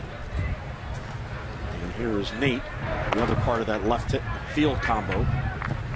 What he brought it was clutch hitting, some big home runs and speed, and Gold Glover back in 2008. So if he would play left field on a regular basis, and we assume that'll be the case against right-handed pitching, we're going to have 3 Gold Glovers in the Oriole outfield. A little late on that swing, and 1-1 the count. Well, Dan Duquette was asked all winter long, and in part because he did make the statement that he had hoped to acquire a middle-of-the-order big bat for this team.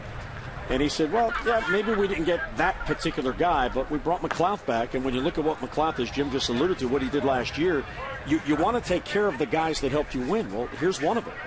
And Dan Duquette made a point to bring him back, and Nate loved playing in Baltimore. They gave him a second chance, and it worked out very well for both. He was released by the Pirates. He went to AAA. Here's a pitch taken for a strike. He totally lost his stroke in Pittsburgh because he wasn't playing a lot. Hit like, what, a 122, something like that. And then he went to AAA Norfolk, and Denny Walling, the Tides hitting coach, worked with him very, very hard, and he got that swing back. And then when Buck Showalter's big league club needed somebody, he was recommended by Ron Johnson, the manager, and here he is. 2-2 is outside, ball 3. Well, he can help you win so many different ways, and again, you're always looking for that. I mean, when we go back and talk about the Orioles in 2012, this was a team that had only won 69 games the year before. You know, in 2010, when Buck Showalter took over, they had won 17 games the last 2 months, but only one winning month of all of 2011. So he was an upgrade, defensively, speed-wise, things you're looking for. Runners go on 3-2. High fly ball, deep right center field. That ball is tagged, and it bounces down. Gardner plays the hop. Jackson scores. Machado all the way around from first, and Nate McLeod with a 2-run double. Well, the Orioles getting it done today with men out. Well, you talked about Denny Walling, and what he said was, you got to be a little more aggressive. You're a guy that made the All-Star team that could hit home runs. And right here, he gets the count in his favor, gets a good pitch to hit. It's also the 5th pitch he gets to see. Rock doesn't make a real good pitch, and he's all over it. He is so much a better low ball hitter than high ball hitter. So again, when you're disciplined, especially when you can run the bases, you're always going to get good pitches to hit. Nobody wants to walk you. Maybe a little different situation there with runners on, but he's almost always, especially if he's leading off an inning. So Nate McLeod, a 2-run double. That brings up Brian Roberts, who is making his second start. Jimmy's having a good game. Yeah, right here off of Nuno, he hits a high fastball, and then right here takes advantage of the wind. Almost a home run, missed by about maybe 18 inches too. So a double machine, normal year for Brian, 40 to 56 doubles. Back on track. And among the many reasons why you see different lineups early on in the spring, Buck Showalter has publicly stated that he would prefer not to put J.J. Hardy back in that number 2 spot. He wants him lower in the lineup to better be able to take advantage of his power. So that means somebody has to bat second, and somebody obviously has to bat leadoff. Now, they do have so many contenders for the leadoff spot. Last year, Nick Markakis batted leadoff early in the year. It was Nolan Reimold. Nate McLeod batted leadoff. And, of course, Brian, when he was back for his brief time with the club. But if Brian can bat second, that gives him a switch hitter in that number 2 spot and a guy who can run. It really does. J.J. Hardy, while a gamer, Gold Glove shortstop, not the ideal number 2 hitter because he doesn't hit the ball the other way. Right. Probably would have about a handful of hits to right field last year. So it's hard to move runners if you get a leadoff guy on with J.J. This ball's pulled right to the second baseman, played by Nix. They retire Roberts, and that'll end the inning. But Nate McLeod, a 2-out, 2-run double. We'll head to the 5th on a beautiful Florida day. 4-0 O's.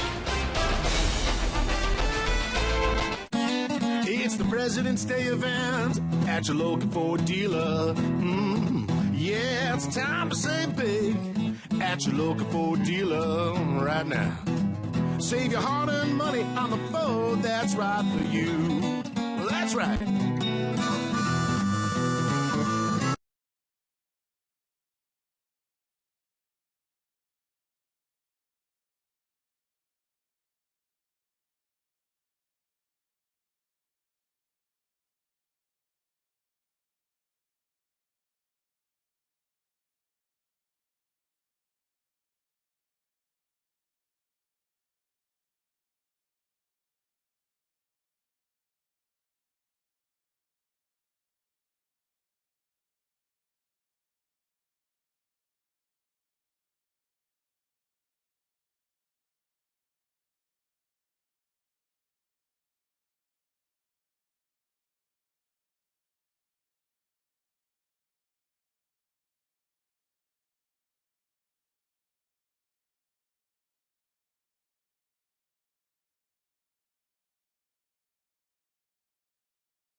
Fans, the Junior Orioles Dugout Club is Birdland's best value in family entertainment. Kids 14 and under get tickets to 10 games, plus an exclusive club hat. You get a membership card, backpack, and more, and it's all for just $20.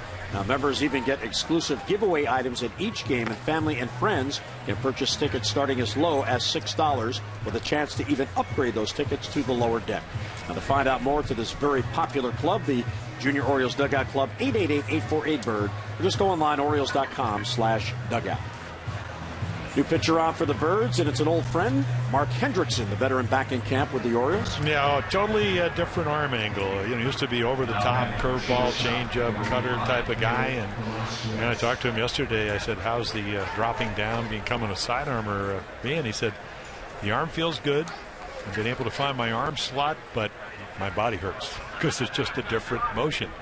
So we'll see again. I said, how about right-handed hitters, which is what he's going to face with Velasquez coming up. And he said, inter-squad games didn't have a problem getting them out. So, again, as you're closing in on 40, you're trying to become a left-handed specialist, where before, I think, Jim, you'd probably say, he could start a little bit, he could do that, but it's a little different job description.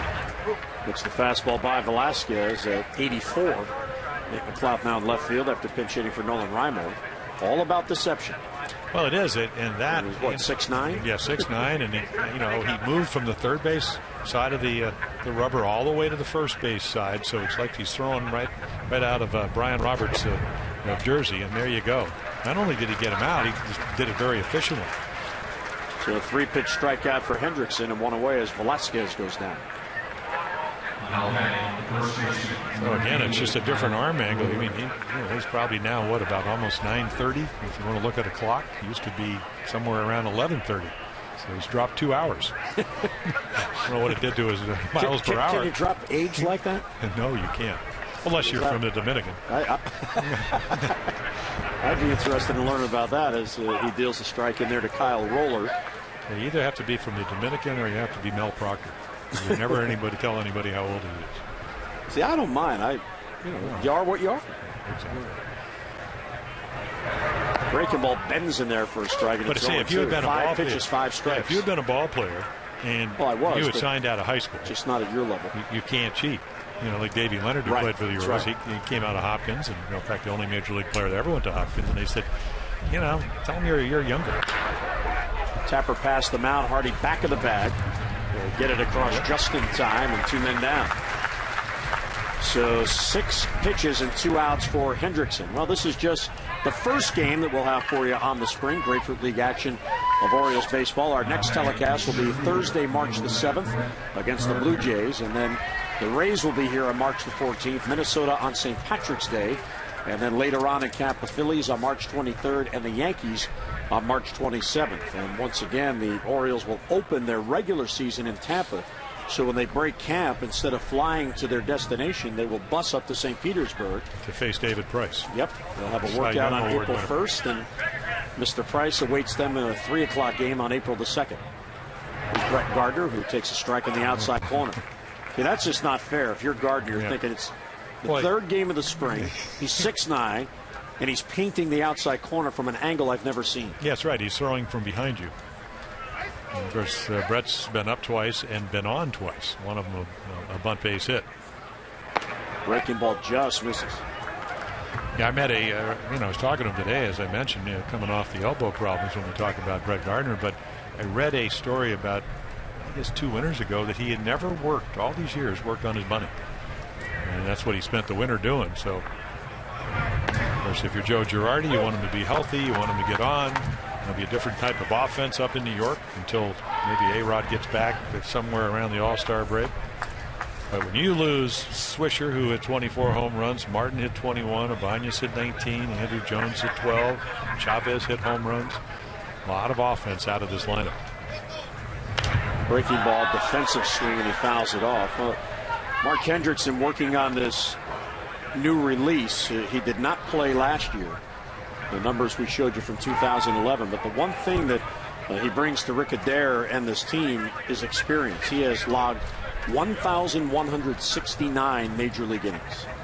And as Jim mentioned, as a starter and also as a reliever. There's a liner towards left center field, slicing away from Jones. Gardner's 3 for 3, and he is on with a 2-out single, and he earned it. Well, again, you go back to what do you do with 2 strikes? We talked about he fights it off. That's exactly what he did. And, of course, the intention is maybe, and again, with his speed, he doesn't always have to be a line drive. I'll get a better pitch to hit. I'll put it in there. And then the ability on a double to score from first, possibly steal a base, even though when you're 4 runs down, you wouldn't expect that to happen. Here's Jason Nix, who has singled in 2 trips, also struck out. Hendrickson is the 4th Oriole pitcher. And there's strike 1, best pitch in baseball, even in spring training.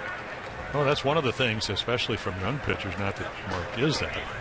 We talked about younger than us. Well, yes, he's young. I guess that is a relative term if you compare him to us, but you want your pitchers to be at least have enough confidence, and you can see the veteran experience that maybe he's not going to let Gardner get a running lead here and pilfer a bag. Is that do you trust your stuff enough, and do you have a windup that you can repeat that you can throw strikes? And you see how big a lead it is. And that's pulled foul off speed pitch, looked like a changeup.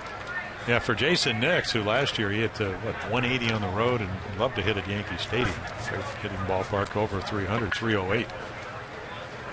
But if he's going to make this ball club, he will be facing left-handers. He'd be one of those guys that takes Andrew Jones' place, who went off to Japan to play. 0-2 the count with 2 down. And there's a bloop to left field right off the fists, and it's going to fall for a base hit. Boy, he came in on him, and he still got it out there. So Nix with a 2-out single.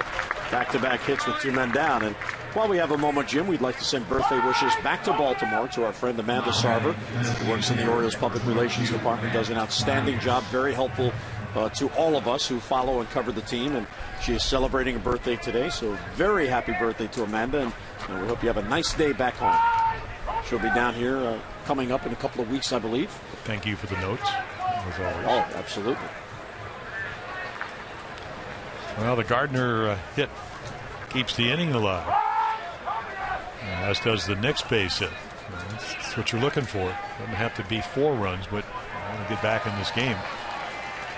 Matt Diaz now fouls it straight down at the plate, and it's 0-1. The Yankees last year were 2nd in the American League in runs scored. Texas led the league with 808. The Yankees were right behind him at 804. So those clubs averaged 5 runs per game. And they're going to have a hard time doing that with the lack of power that they at least have in their camp right now, after hitting the 245 home runs last year to lead the American League. So the pitching, which it's all about anyway, is even more important now for New York. Well, they have. I mean, if their guys stay healthy, and then we talk about Sabathia, who is a horse if he comes off the elbow surgery, which everybody's saying is the case, but you have a lot of guys that have done it before. But when you get to be 41 if you're Andy Pettit, or 43 if you're Rivera coming off knee problems, Pettit broke his leg last year being hit by a line drive. Those are always question marks till you get the eraser out. That's what baseball is all about. Philip Hughes has bulging disc in his back. And he's the young guy in the staff. Exactly. 0-2 on Diaz, 2 on and 2 out. And a foul the other way. Well, talking about the power outage, as we take a look at what the Yankees lost, and this doesn't even include Granderson, who went down yesterday, or Alex Rodriguez, because they're still in the organization. These are guys that left the organization, and all those home runs went with them. Yeah, and then Granderson had 43. A-Rod, who was hurt last year, had 18. So you're going to have to figure something out. You still have, if you're Brian Cashman, what, about 5 weeks? Bouncer slowly at the third. Machado will tag out Gardner, who ran right into him almost.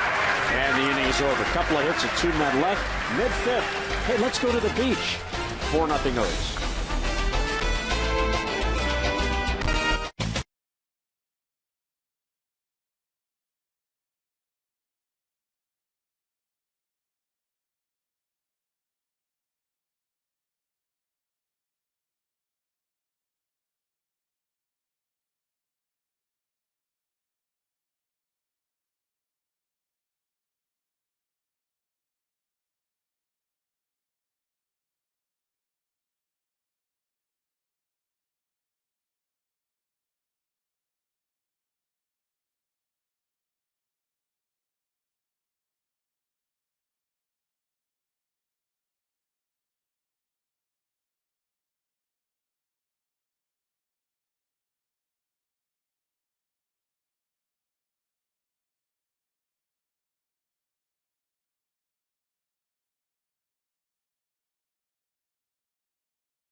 Fans, Oriole Park is the perfect setting for your next group outing. You can gather up your family, friends, coworkers, or colleagues and enjoy a fun-filled day or night of Orioles baseball.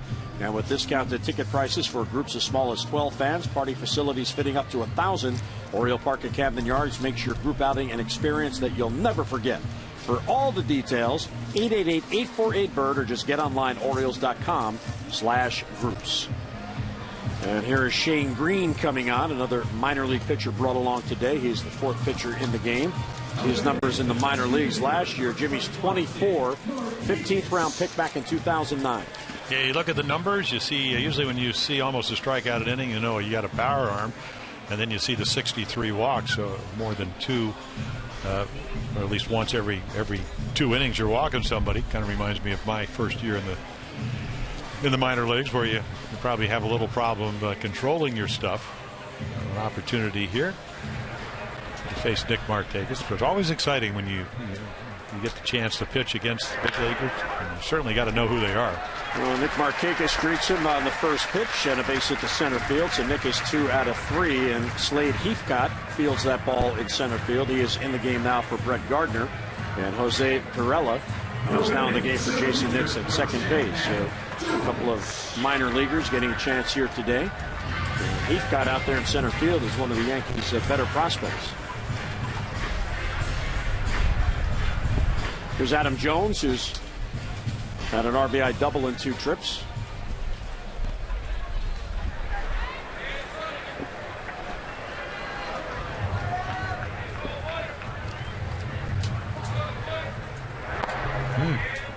Down and in, 1-0. Yeah, good arm, but not a very good windup. He went left, ball went right.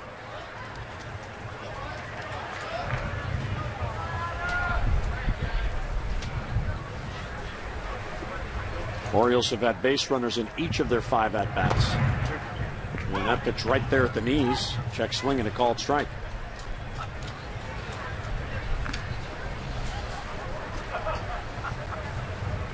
Green last year pitched for the Tampa Yankees in the Florida State League, in the stadium that the Yankees use for their spring training games. Yeah, their starting pitcher, Vidal Nuno, he pitched there for a while, too. He was a hanging breaking ball. It's always tough in spring training because you don't know what the repertoire is. It's usually glary because you play a lot of day games. You know, you have a big green background. But if this was the regular season, Jim Presley would have a whole list, tell you the velocity, what kind of breaking balls, what kind of percentage he throws. A little different in spring training. And the 1-2 is taken low, 2-2. I asked Terry Crowley the other day how long it takes for the hitters to catch up to the pitchers, because this early on in camp the pitchers are clearly ahead, and he said, well, there really isn't a formula. It's just it really is based on each individual and how they prepare themselves and get ready, because it's all about the timing. 2-2 is bounced slowly towards shortstop. Play at second out there, no throw back to first, as Markakis made sure with a nice slide, so the fielder's choice. And Jones will reach with 1 down. And welcome to the Orioles Major League staff. There's Bobby Dickerson, who takes over for DeMarlo Hale as the Orioles third base coach. He has been in the organization as the roving minor league infield instructor. Wayne Kirby is still at first base. And Bobby Dickerson has a big history with Buck Showalter.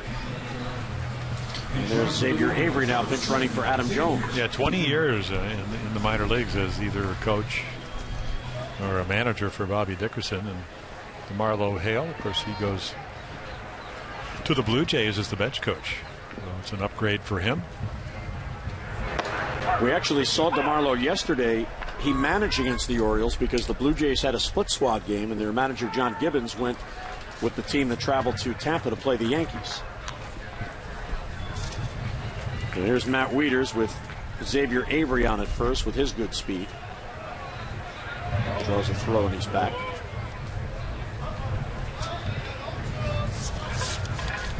The minor leaguers who have played with Xavier and know the other minor league players still say that Xavier is the fastest of the minor league prospects.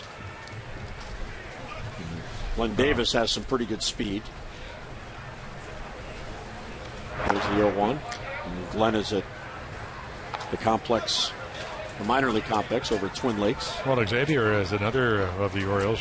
Many Orioles. That little off-seed conditioning, a little bit, about 10 pounds of muscle. He hopes that the experience that he had at the major league level, because he had some good at-bats, and then you saw the inexperience, and that kind of expected that. Wieters rips it down the line, but just fouled. He was probably going to score on that ball. It would have gone all the way down into the corner. His kind of speed.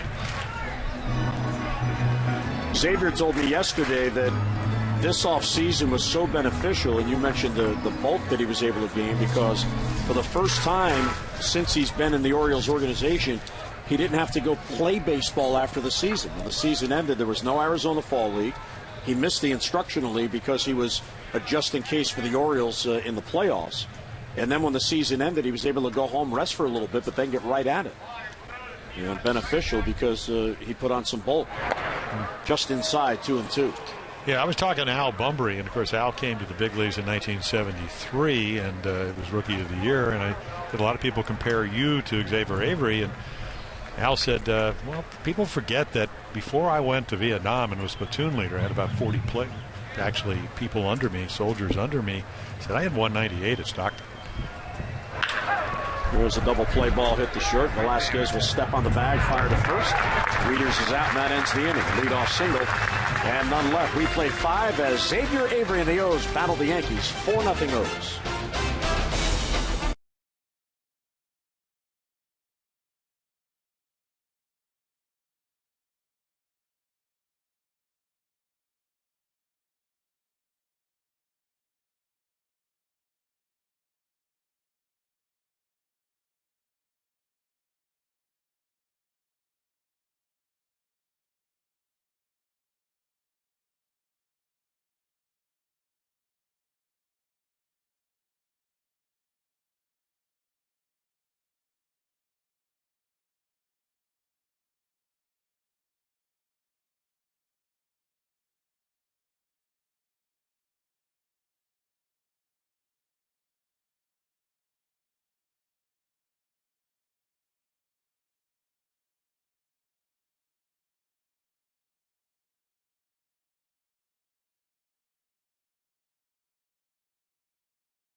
As opening day arrives in less than 6 weeks, and the only way to get seats to the sold-out game is by becoming an Orioles partial season plan holder.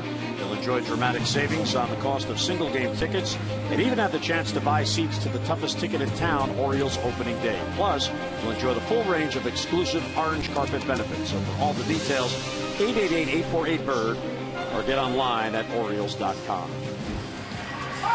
Mike Wright, one of the top pitching prospects in the Orioles system, comes on here in the Major League camp. Yeah, 5 wins last year at A ball in Frederick, and then went up to Bowie Double-A. 12 starts, really good down at Frederick. ERA a little under 3 runs a game, so collectively a lot of innings. And you can see really good control. He'll walk every 4 innings, and 80 strikeouts, 118 innings, and 108 innings. So throws a lot of strikes. 6'6", tall kid, and comes out of South Carolina. And the pitch taken high, Juan Rivera. He pitched in college at East Carolina, and the Orioles drafted him. And last year, his season was interrupted by a hamstring problem. Skies it down the line, fading with the wind. Long run for Trayvon Robinson, but that ball ends up back in the crowd. Several defensive changes. There's Travis Ishikawa. He's now at first base. Michael Navarro is playing at second base. There's Romero at shortstop. Newman Romero. Russ Kanzler is at third base. There's Russ. And Luis Exposito is catching. And you just saw Trayvon Robinson. So Coach Showalter wholesale changes here in the 5th inning. Well, he pretty much got what he wanted from his starting guys. Got guys at bats. There's a bouncer to third. Kansler plays the hop. And then straightens and throws, and nicely done, and then one away. This copyrighted telecast is presented by authority of the Baltimore Orioles and may not be reproduced or retransmitted in any form, and the accounts and descriptions of this game may not be disseminated without the express written consent of the Baltimore Orioles. Well, Mike Wright trying to show what he's capable of, and again, these innings for these youngsters are so important.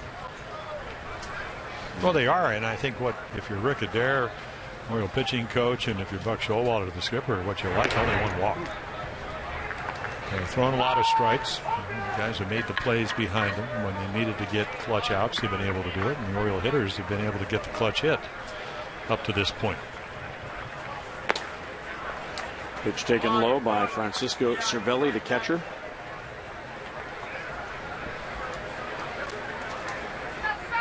You know, when Buck Showalter met with the media before the game, he was asked about some of the pitchers that we haven't seen yet. And at the top of that group is Jason Hamill, Wei-Yin Chen, and Miguel Gonzalez.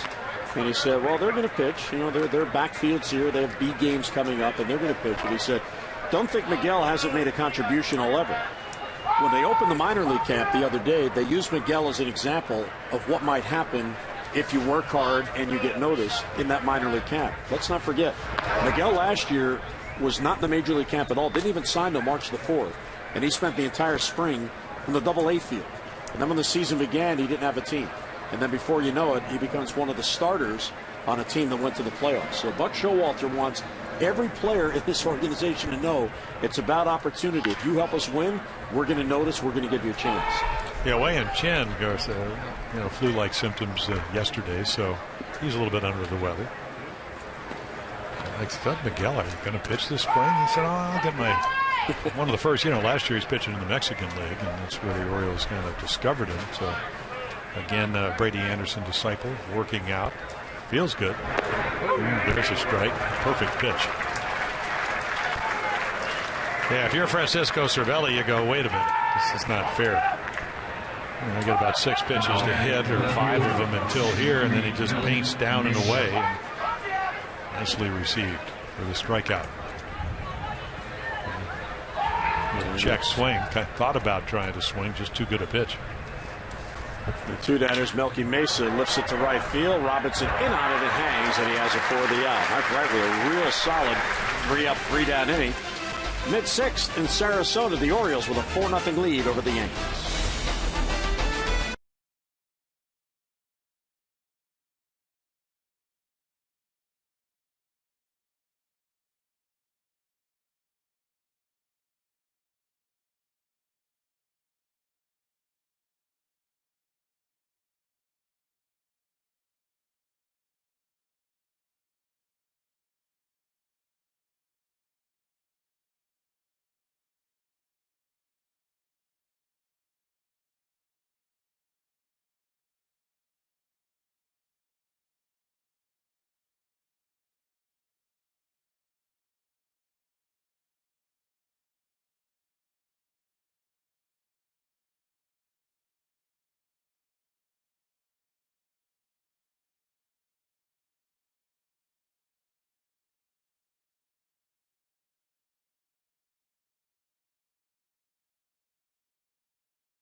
Orioles with a 4-0 lead as they get set to bat in the bottom of the 6th, and the Yankees with their 5th different pitcher coming on. Here is Ryan Pope, another of the youngsters getting a look. See, 46 games in the minor leagues last year, a 3-6 record. Yeah, about 4 starts actually. Hails just up the road in Bradenton, Florida, and the next town up, contiguous to Sarasota. Kind of contiguous. Yeah, yeah, we're dropping it. You know your geography, too. Let's head out to the Orioles bullpen. Adam Jones is nice enough to join us. Adam, how you doing? I'm good. Good word, Palmer. You like that? That's a good word. Was it noble? Very. I mean, you got to expand that vocabulary. Thanks. Working on it, big boy. So, Adam, tell us from a veteran's perspective now, and you are, in fact, a veteran. Where are you at this point, and where do you hope to be or hope to get? Well, I got to be ready by March 7th to play with Team USA, so I got to turn it up a little bit, but I'm fine. My body's, the first week of soreness is over with, so now it's just about maintaining and staying in shape for the rest of the year. Now, I was in here earlier in the week, and you're always in good spirits, but you're really looking forward to representing the United States in this World Baseball Classic. Oh, of course. I mean, you get to wear your country on your chest. It's awesome playing for Baltimore and having that city, support me and the Orioles. But now we're going to support the entire United States and Major League Baseball. It's just, I look at it as just an honor that they even asked me. Now, when you come back from there, and you mentioned that you're going to have to be game ready by the time that tournament begins, is there any concern whatsoever that you'll peak too soon, so to speak, because you're going to leave all that atmosphere and then come back to spring training? Well, that's fine, and playing the game. I don't think I'm going to peak too soon. I'm just do what I have to do out there for Team USA and then come back and join the O's and do what I do best, play. Yeah, I was talking to Buck. He's Buck. He's concerned already. See, now he's going to be up, and then he's going to be down. Then I got to get him up. I would imagine, whether you have a good series or not, and I figure you're going to have a good one, you're going to be ready for April 2nd when David Price is on the mound for the Rays. Well, that's number one. I think that's most important. Even before playing for Team USA, I have to be ready to play for the O's first and foremost. And as long as I'm ready by April 2nd, I don't think Showalter will have any problems with it. Adam, one of the things that has been very noticeable as Trayvon Robinson hits the second and he is safe. There's a steal for Robinson. That was really impressing here with the base hit to lead off the inning. Now a steal.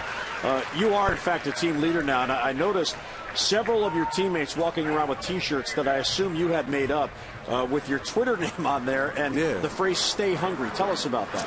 Well, I just started tweeting it out, and like I said, the Twitter world is anytime you say something and you say it more than twice, it's a new word, it's a phrase, and it's worked so far. And a couple of people told me to switch it up a little, but it worked. So I like to stick with what works. And it's just I'd say a moniker for just always go out there and grind. Always. There's never, it never needs to be a moment where you're not out there grinding. Well, isn't that what last season was about with all the 1-2 run extra inning wins? I mean, everybody says, well, they take them away. We know that. That's part of the game.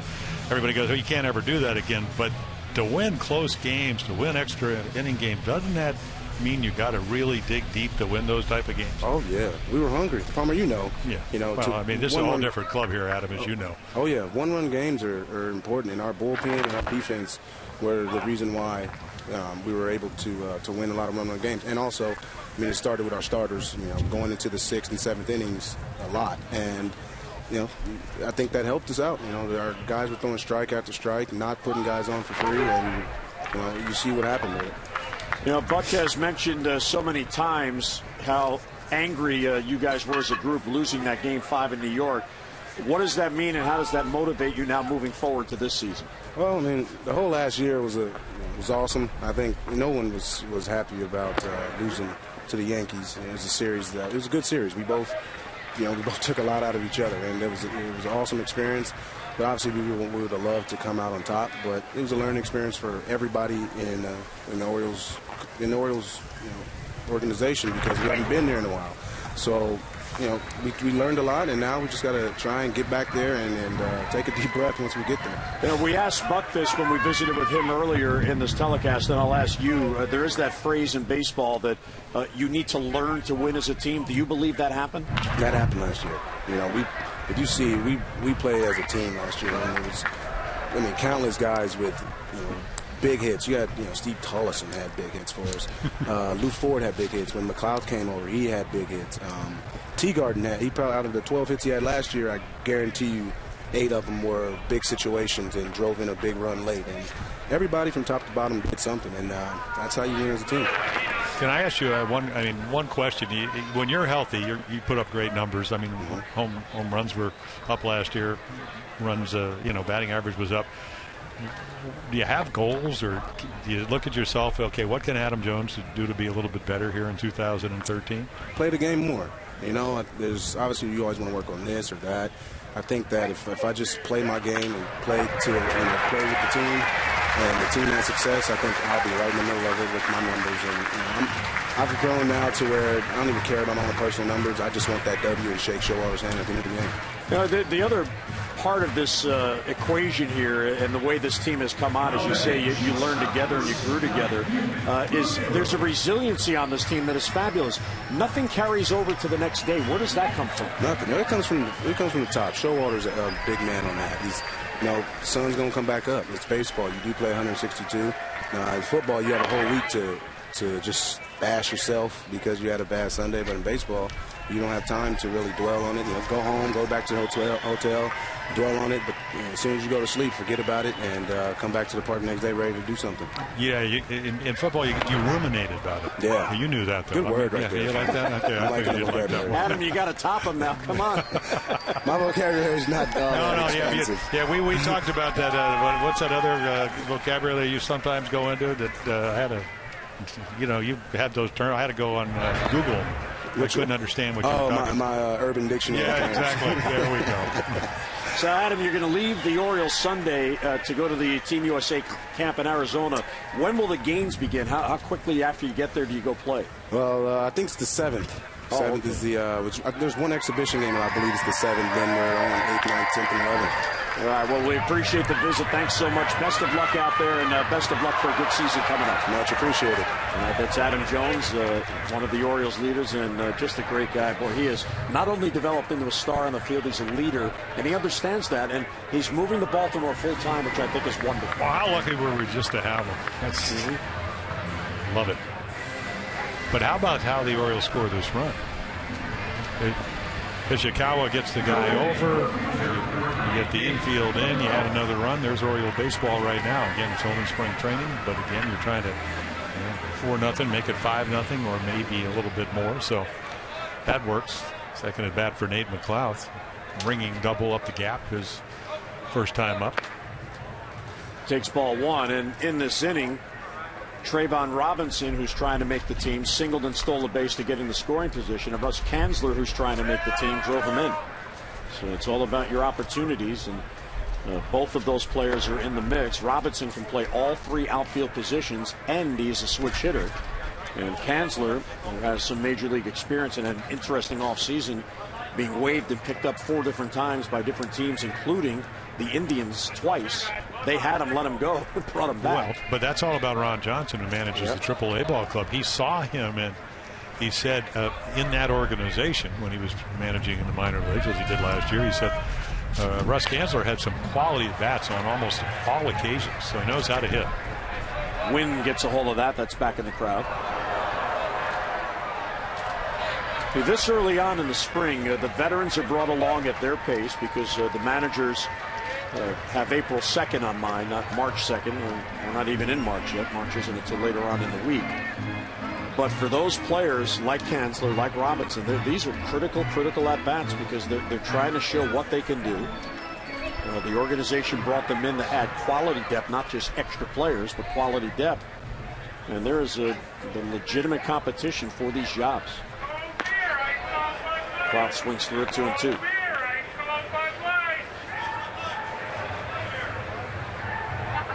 Nate drove in 2 runs with a double in his first at-bat after pinch hitting for Nolan Reimold. There's Newman Romero on at first after the fielder's choice, and there's a close pitch but taken for ball 3.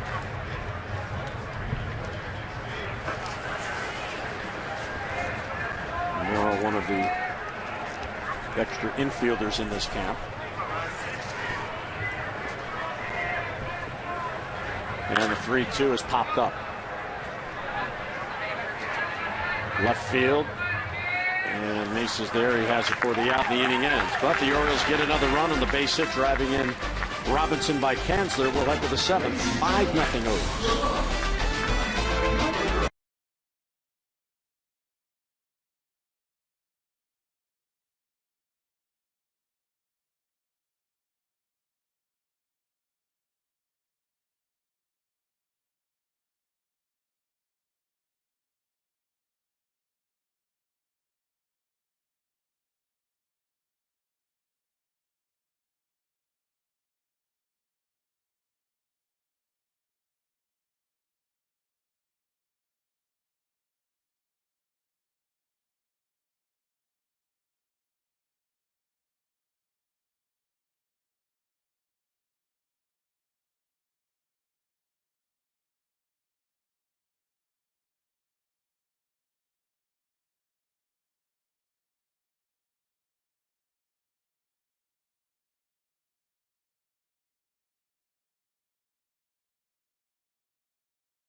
Well, don't forget, you can follow the Orioles with the MLB.com @bat for your phone, your iPad, iPhone, or Android, and get spring training scores, stats, highlights, live audio, and more.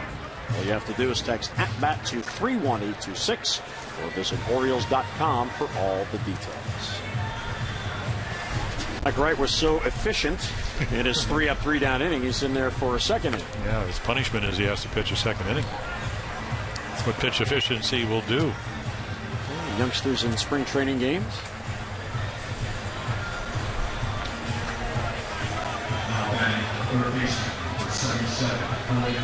It's good to be a prospect when they think highly of you, because you get these opportunities and you go down, 6 up, 6 down, no problem.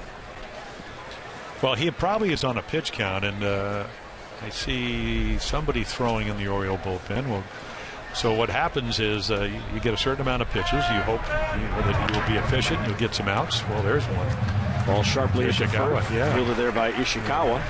And again, he was a big part of that one run, because he got the runner over after Trayvon Robinson stole the base, just hit a routine ground ball to the right side, and he just picks it.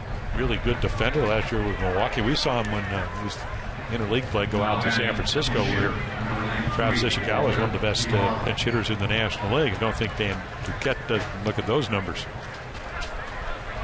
Walter Ibarra is now batting as you look there at Ishikawa. Managers are very liberal with how they use these backups in these games. Again, it's all about the pacing. Here's a good-looking off-speed pitch on the outside corner. Well, you get behind and then you throw in the changeup. Get back into the count.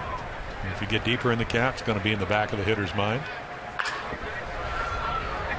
High fly ball left center. McLouth and Avery gets over to McLouth as the wind got a hold of it. So 2 quick outs for Mike Wright here in the 7th.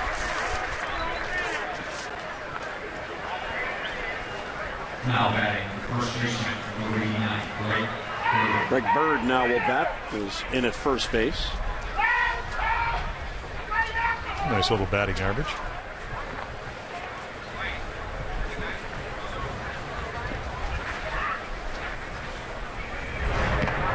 And bounces in there.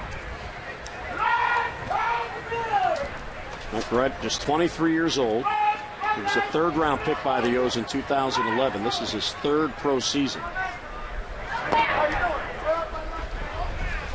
And he's one of those guys, Buck Showalter, all season long, when he has his daily briefing before games with the Orioles media, especially in the home games where he has the interview room and he's up on the podium.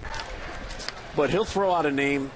Hey, did you see what so-and-so did last night? He's talking to Steve Molesky all the time about the minor leagues because Steve follows it so well. And last year, Mike Wright's name came up quite a bit before he had that hamstring problem. And, Buck would say, hey, you see what Mike Wright did last night? Boy, he's you got to keep your eye on that guy. And I mean, he wants the minor leaguers to know they're thinking about him, and that's how he goes about it. Eduardo Rodriguez is a lefty. You'll probably see him this spring. His name gets thrown around a lot. And he pitched last year at 19 years old for Delmarva, Eduardo. Not a great record, but ERA of under 4 runs a game, 3.70 for Rodriguez. Of course, he comes out of Venezuela. There's a chopper towards the middle. Fielded there by Navarro. The off-balance throw just in toes. Safe. The foot came off the bag. Ishikawa disagrees, but there's the call, so that'll be an infield hit. Nicely turned the try there by Navarro up the middle. Yeah, it looked like he was able to go on. Had to go a long way. Throw's going to tail a little bit. Oh, I don't know. I think he was on the bag. Eventually comes off. It's touching the bag. Let the umpire right there. One of the Welke brothers, Tim. Bill over at third base. Here's Slade Heathcott, who took over in center field. Heathcott is 22 years old. He was the Yankees' first-round pick in 2009. He was a high school player in Texarkana, Texas. And he is making his way through the system. There's a bouncer toward shortstop. Romero fields. And he'll get it to first, and just in time to get the hustling Heathcott, who shows some speed. And the inning ends. Infield hit a man left. 7th inning stretch in Sarasota. Hey, let's walk the dog in a 5-0 Orioles lead.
And we hope you can tune into the Mid-Atlantic Sports Report every weekday at 5 o'clock. You get all your Orioles news, catch live batting practice, look-ins when there are games, interviews with players, stats, the analysis, and much, much more. Monday through Friday at 5 o'clock right here on Masson HD. And don't forget, all spring training long, you can follow the Orioles. Just go online at massonsports.com. Rock Kabako is here. He's been here for the entire time and will be here the entire time. We get all your game updates. So follow Rock on massonsports.com. Our friend Dave Johnson is here from the Mid-Atlantic Sports Report. Saw Dave this morning hanging out with Peter Schmuck. He's not here because he's playing golf somewhere at the moment. But there you go. They got a lot of Perez's in their minor leagues, and this is one of them. So again, out of the Dominican Republic, nice little numbers. Look at that. Strikeout per inning, walk every 2 innings, and hits well below innings pitched. He is the 6th pitcher used by Joe Girardi. And he looks taller than he's listed at 6'1". Yamaiko Navarro will get his first at-bat. Pokes it the other way, but it fades foul.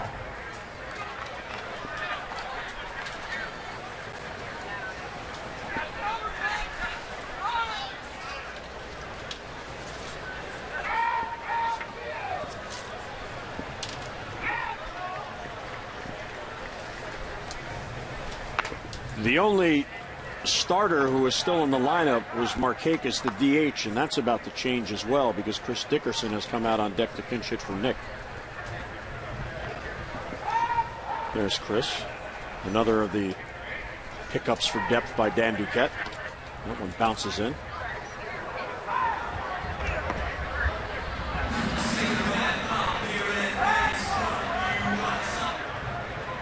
Okay, it took an inning, Jim, but the scorecard is now up to date. Well, I'm glad yours is. And not only have all the names, they're in the right spot. Well, the press guides aren't out yet, so when they give you the notes, they're not together. Right. It's like looking at your notes when you're about studying for your finals. How'd you do on this? I did well in the finals, but I'm not doing too well this afternoon.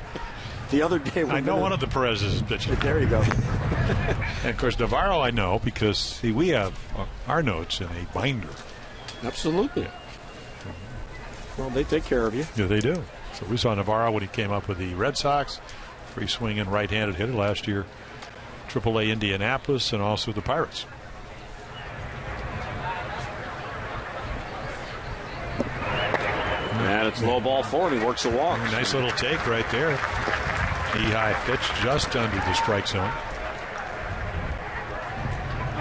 One of the things that you'll see very often in the spring games, and both managers in this game have gone this route, when they make changes, they don't necessarily make the changes straight up, where the player that replaces the shortstop goes into that spot, and that's because they may want one or two of the players, hopefully, to get more than one at-bat. So they'll put them wherever the next vacant spot comes up, so that spot turns around when the lineup turns around. And here's Chris Dickerson, who you mentioned was with the Yankees last year and played against the Orioles. And he looks over a strike. Yeah, 25 at bats for the Yankees with a couple of home runs, but again hit well over 300 at AAA Scranton. And again, a very good defender. You can put him anywhere in the outfield; he'll play well. Takes it outside, 1-1. Well, he'll turn 31 on April the 10th. He brings experience. He's been in pro ball since 2003, and he's played for now 4 major league organizations. Started with the Reds, then went to Milwaukee. Jim mentioned last year with the Yankees, and now with the Orioles.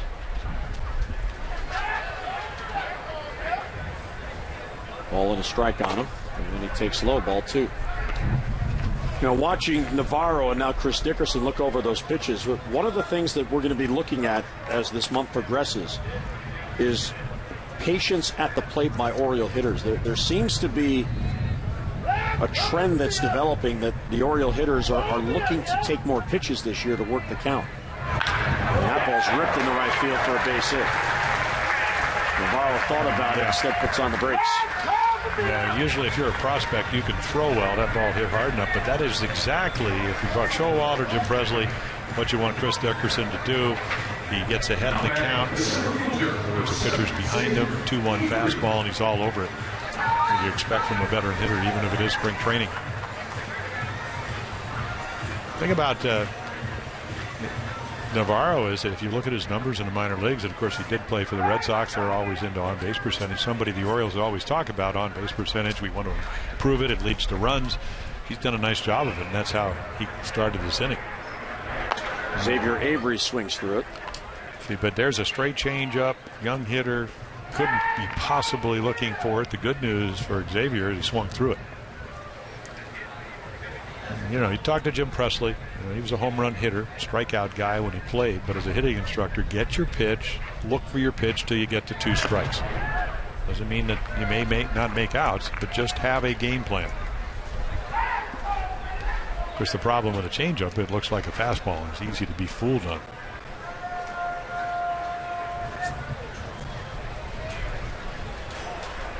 Avery down in the count, 0-2. And he fouls it off.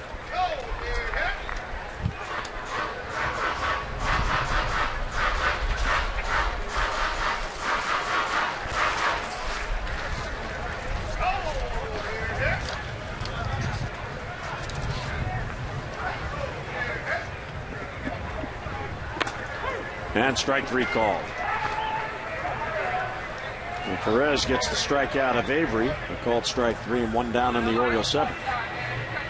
Take a look, and again, change-ups early on. You see the curveball well off the plate. Mostly framed. I mean, it's only about 4 inches off the plate. Not a particularly good call. But something you see when it's 5-0 in spring training on occasion. Luis Exposito for his first at-bat. There's a chopper to third. Fielded there by Joseph. Steps on the bag. Fires across. And the scoop on the back end completes the double play. So 2 on to begin the inning. And the Orioles can't score. We'll head to the 8th on a beautiful day in Sarasota. 5-0 O's.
Well, here's what we're talking about, what you see early on in spring training. Over the first 2 games coming into today, Jim, here's what the Orioles had done. 16 different pitchers were used in the first 2 games, and only Jurgens and Belfiore managed 2 innings. That's by design. It's all about pitch counts.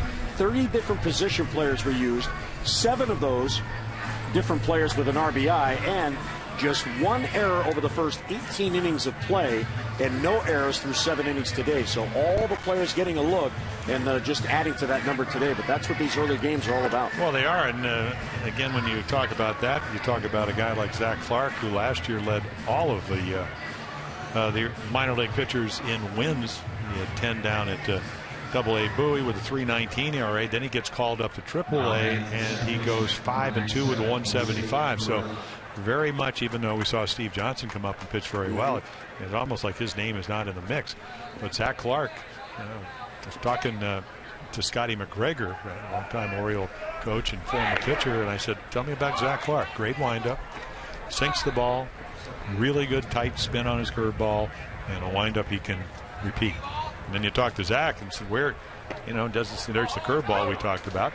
He said, you know what, I just never really had a chance. Some years I'm a reliever, some years I'm a starter.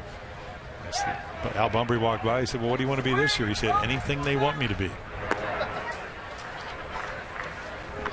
L.J. Ho's now in the game in left field. He played yesterday in Dunedin. Well, you root for guys like Zach Clark because they just stick around and they keep getting noticed because they play well. Navarro nicely done to his left and 1 down as Torella is retired. And you talk about a guy, Jim, who's been in pro ball. It's his 8th pro season. And he has pitched in 171 games.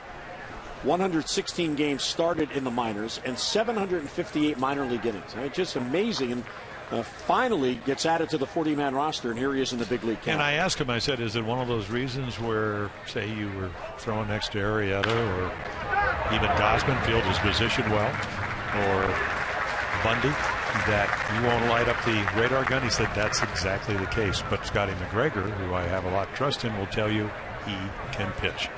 That's what you want. With 2 quick outs. This copyrighted telecast is presented by authority of the Baltimore Orioles and may not be reproduced or retransmitted in any form. And the accounts and descriptions of this game may not be disseminated without the express written consent of the Baltimore Orioles.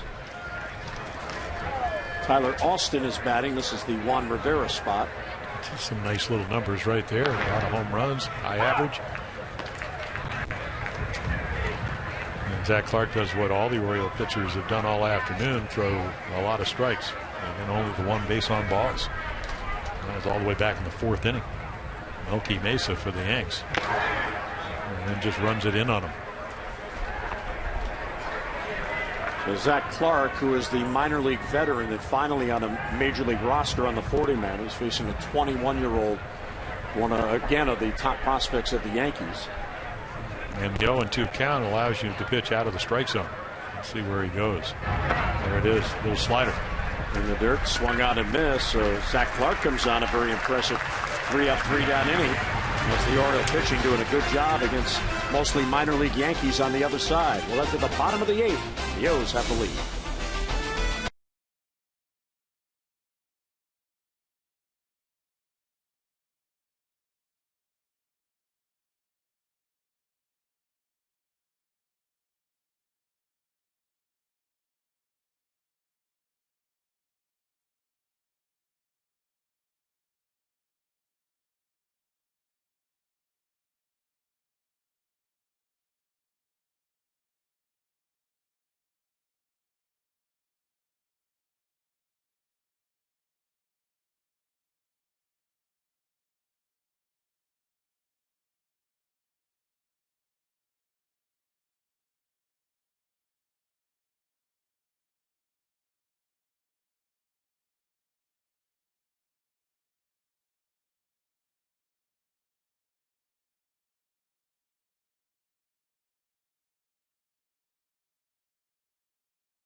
5-0 lead for the Orioles as we go to the bottom of the 8th. Birds will come to bat facing a new pitcher. Here is Josh Spence, who comes on for New York. And again, you can see just signed kind of a 3/4, almost sidearm pitcher. One of those guys they may be grooming to be a left-handed specialist.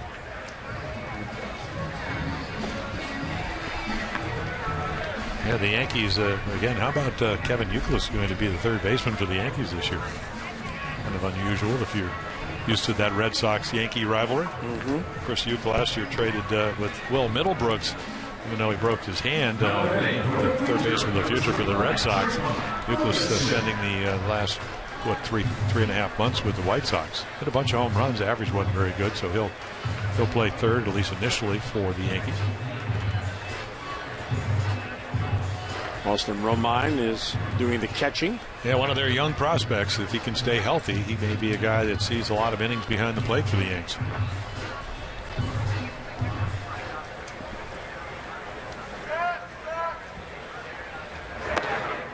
Josh Spence is from Australia, Jim. 25 years old.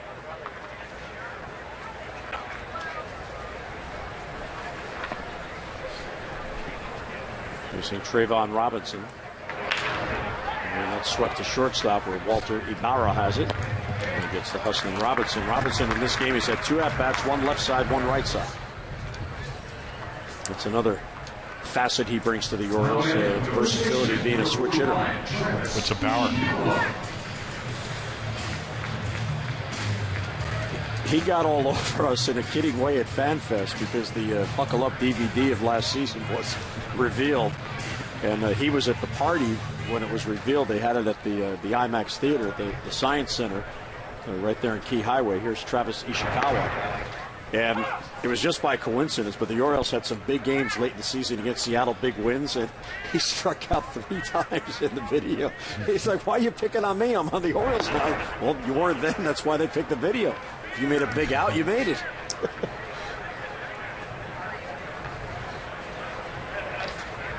Oh, he's got a good sense of humor. Well, I suppose he needed it that day. Yes, he 3 did. punch-outs, but... There's a tapper past the mound. He had to reach for it, Ishikawa, and Barron nicely done. Yeah, really nice play. Good breaking ball. Young pitcher executes his pitch. Yeah, lefty versus lefty. Routine ground ball, and except that I guess it is a routine because he had to come a long way to get it. Perfect throw. But Trayvon Robinson the other day in the inter-squad game, Chris Davis homered over his head. And I said, you got to catch that ball. You got to jump. You got to sky, NBA guy. And he said, no, I left my Jordans at home. I can't catch that ball.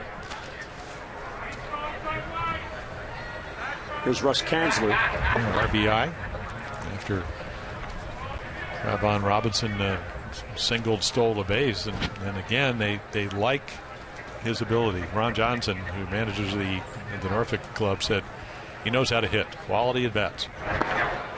Well, here was his offseason. December 19th, designated for assignment by the Indians, claimed by Toronto. He lasted there till January 2nd. He was put on waivers. The Indians claimed him back. And 2 days later, he was put on waivers again. The Yankees claimed him. So now we're up to January 4th. He actually stayed in the Yankees organization until February 1st. He was designated for assignment. The Orioles claimed him on the 5th. Just in time to come here in this camp. Yeah, and Ron Johnson was saying, he said, I just cannot understand, even though new manager for Terry Francona with the Indians, they've gone out and they signed Swisher, they went out and got Michael Bourne, so I think that's kind of the progression. They get him back because they know he's a pretty good hitter. Pops it up shallow right. Austin comes in on it. He's called off by the second baseman Perella, who has it for the out. So a nice inning there for Josh Spence. 3 up, 3 down. We'll head to the 9th in Sarasota with the Orioles in front.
Well, the Orioles head to the ninth inning against the Yankees with a 5-0 lead. Adam Russell will come on. New to the Orioles team. We'll see 2011 he was in the big leagues with Tampa Bay. Well, if you're going to play pickup basketball, this is a guy you want on your team. Seems like he's about 6'11". I think he's 6'8" or 6'9". Big guy, and again, different arm angle, trying to find a niche where you can get both hitters out, but especially the right-hander. We just looked like when he was with the Rays, that good arm, but maybe a little bit lack of command. And again, an opportunity. You're always looking for more pitching, and Adam able to do that. And of course, an article in the Baltimore paper is sister fighting breast cancer, and I guess his brother-in-law also diagnosed. So we certainly wish them well. And I guess the article talked about how he was kind of the Manny, not the nanny, but the Manny, because he babysits and whatever. So his off season, normally you would be getting ready for spring training. He was helping his family. Terrific story, and let's hope that both his brother-in-law and sister recover. And he misses inside. Here's Austin Romine, who's in Cervelli's spot. That was a little high. Well, Russell is one of those guys, and he'll turn 30 in April 14th, but he's always had that arm that organizations covet. And when you look at his career and his track record, he came up with the White Sox, but then he was included in the trade to San Diego when the White Sox got Jake Peavy. And then San Diego included him in the trade to Tampa Bay when they got Jason Bartlett from Tampa Bay. So he went for some players that were coveted by other teams because of the arm. Nice play by Romero, gets it across and one down. So Adam Russell has always been coveted. Well, he is 6'8", and Wells weighs somewhere in the 250 range.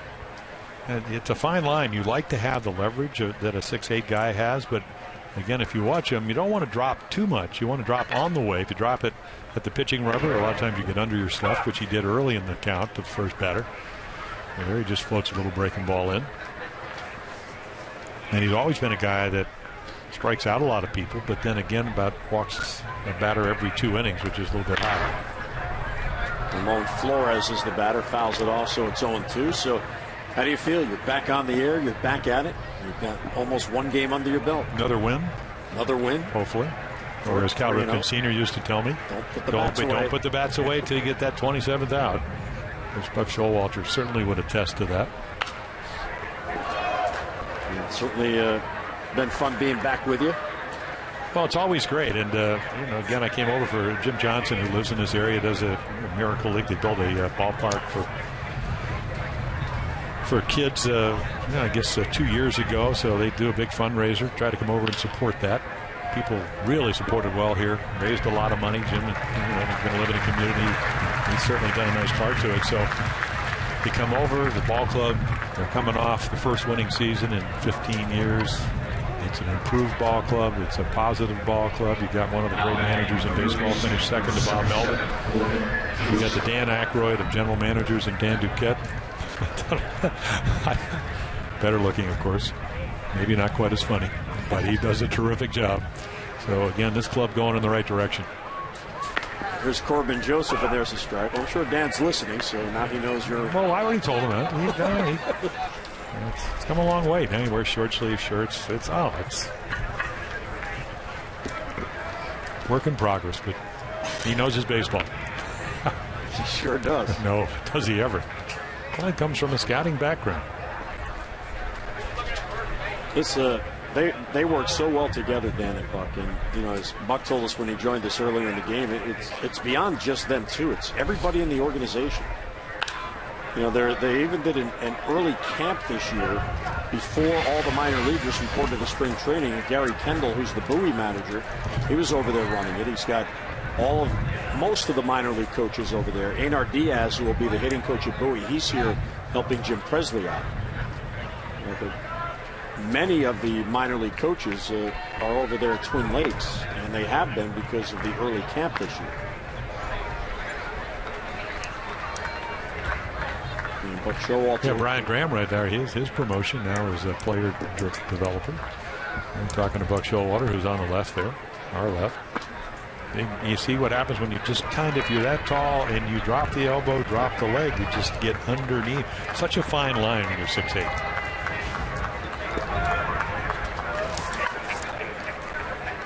A full count with 2 down, bases empty.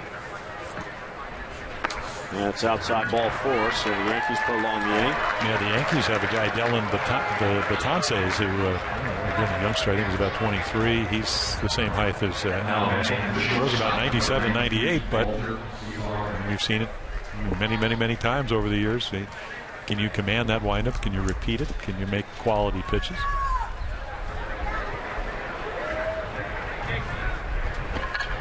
Walter Ibarra. Runner goes, throw to second base is wide. The tag not in time. Nice diving play right there by Romero. So Corbin Josephs trying to show Joe Girardi that he can run. If he's out, the game's over. Of course, they're playing behind him, so he gets a huge lead, and then he actually was out because his hand was not on the bag. And I don't think he kind of a tough play for the ump. And that pitch misses 2-0, and Exposito out to talk with Adam Russell. Of course, Louis telling Buck Showalter, I got a strong arm, threw a bullet down there. Exposito is on the 40-man roster.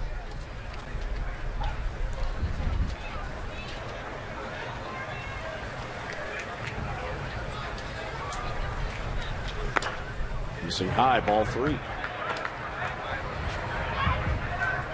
With 2 outs in the inning, the runner at second, Ibarra up. He's in the Gil Velasquez spot, number 8 in the lineup. Velasquez was 1 out of 2 in his at-bats. There's a strike in the outside corner.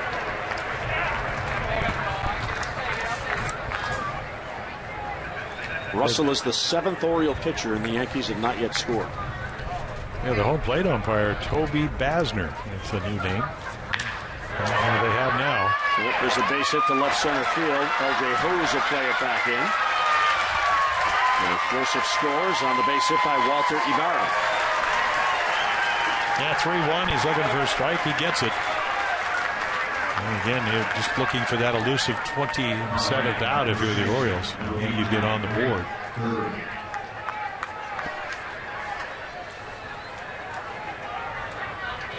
Boy, it is tough when you lose your command because for Adam, he's not getting his fastball over. He hasn't thrown a breaking pitch yet. That might have been a little bit of a change up there at 83 miles per hour, but he missed. So now he's back into a fastball count. The hitter knows that. He knows it. Greg Bird is the batter. There's a strike taken.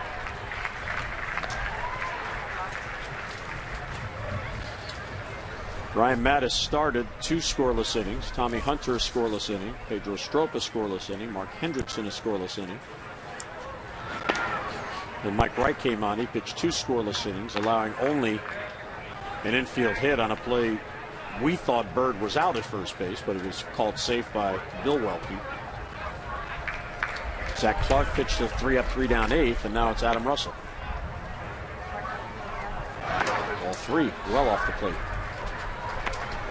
Yeah, trying to find that release point, and they're having a problem. And that's spring training. I mean, I still think one of the great stories was when Ray Miller was the first year as a pitching coach, Mike Flanagan in the inter-squad game. He's struggling. Ray runs out there. He goes, "You don't have your rhythm." And Flanagan looked at him and he goes, "Ray, it's spring training." I mean, and I know it sounds funny, but you throw and whatever, you forget it. You forget what a stretch is like. You know, that 3.5, 4 month period. But again, Adam Russell would like to impress him, and have a little problem doing it. There's a strike. Strike 3 called, and that'll end the game. So Bird looking for the walk to prolong it. Russell does allow a run, but he gets out of it. A walk, a hit, and 1 man left. Final score in Sarasota.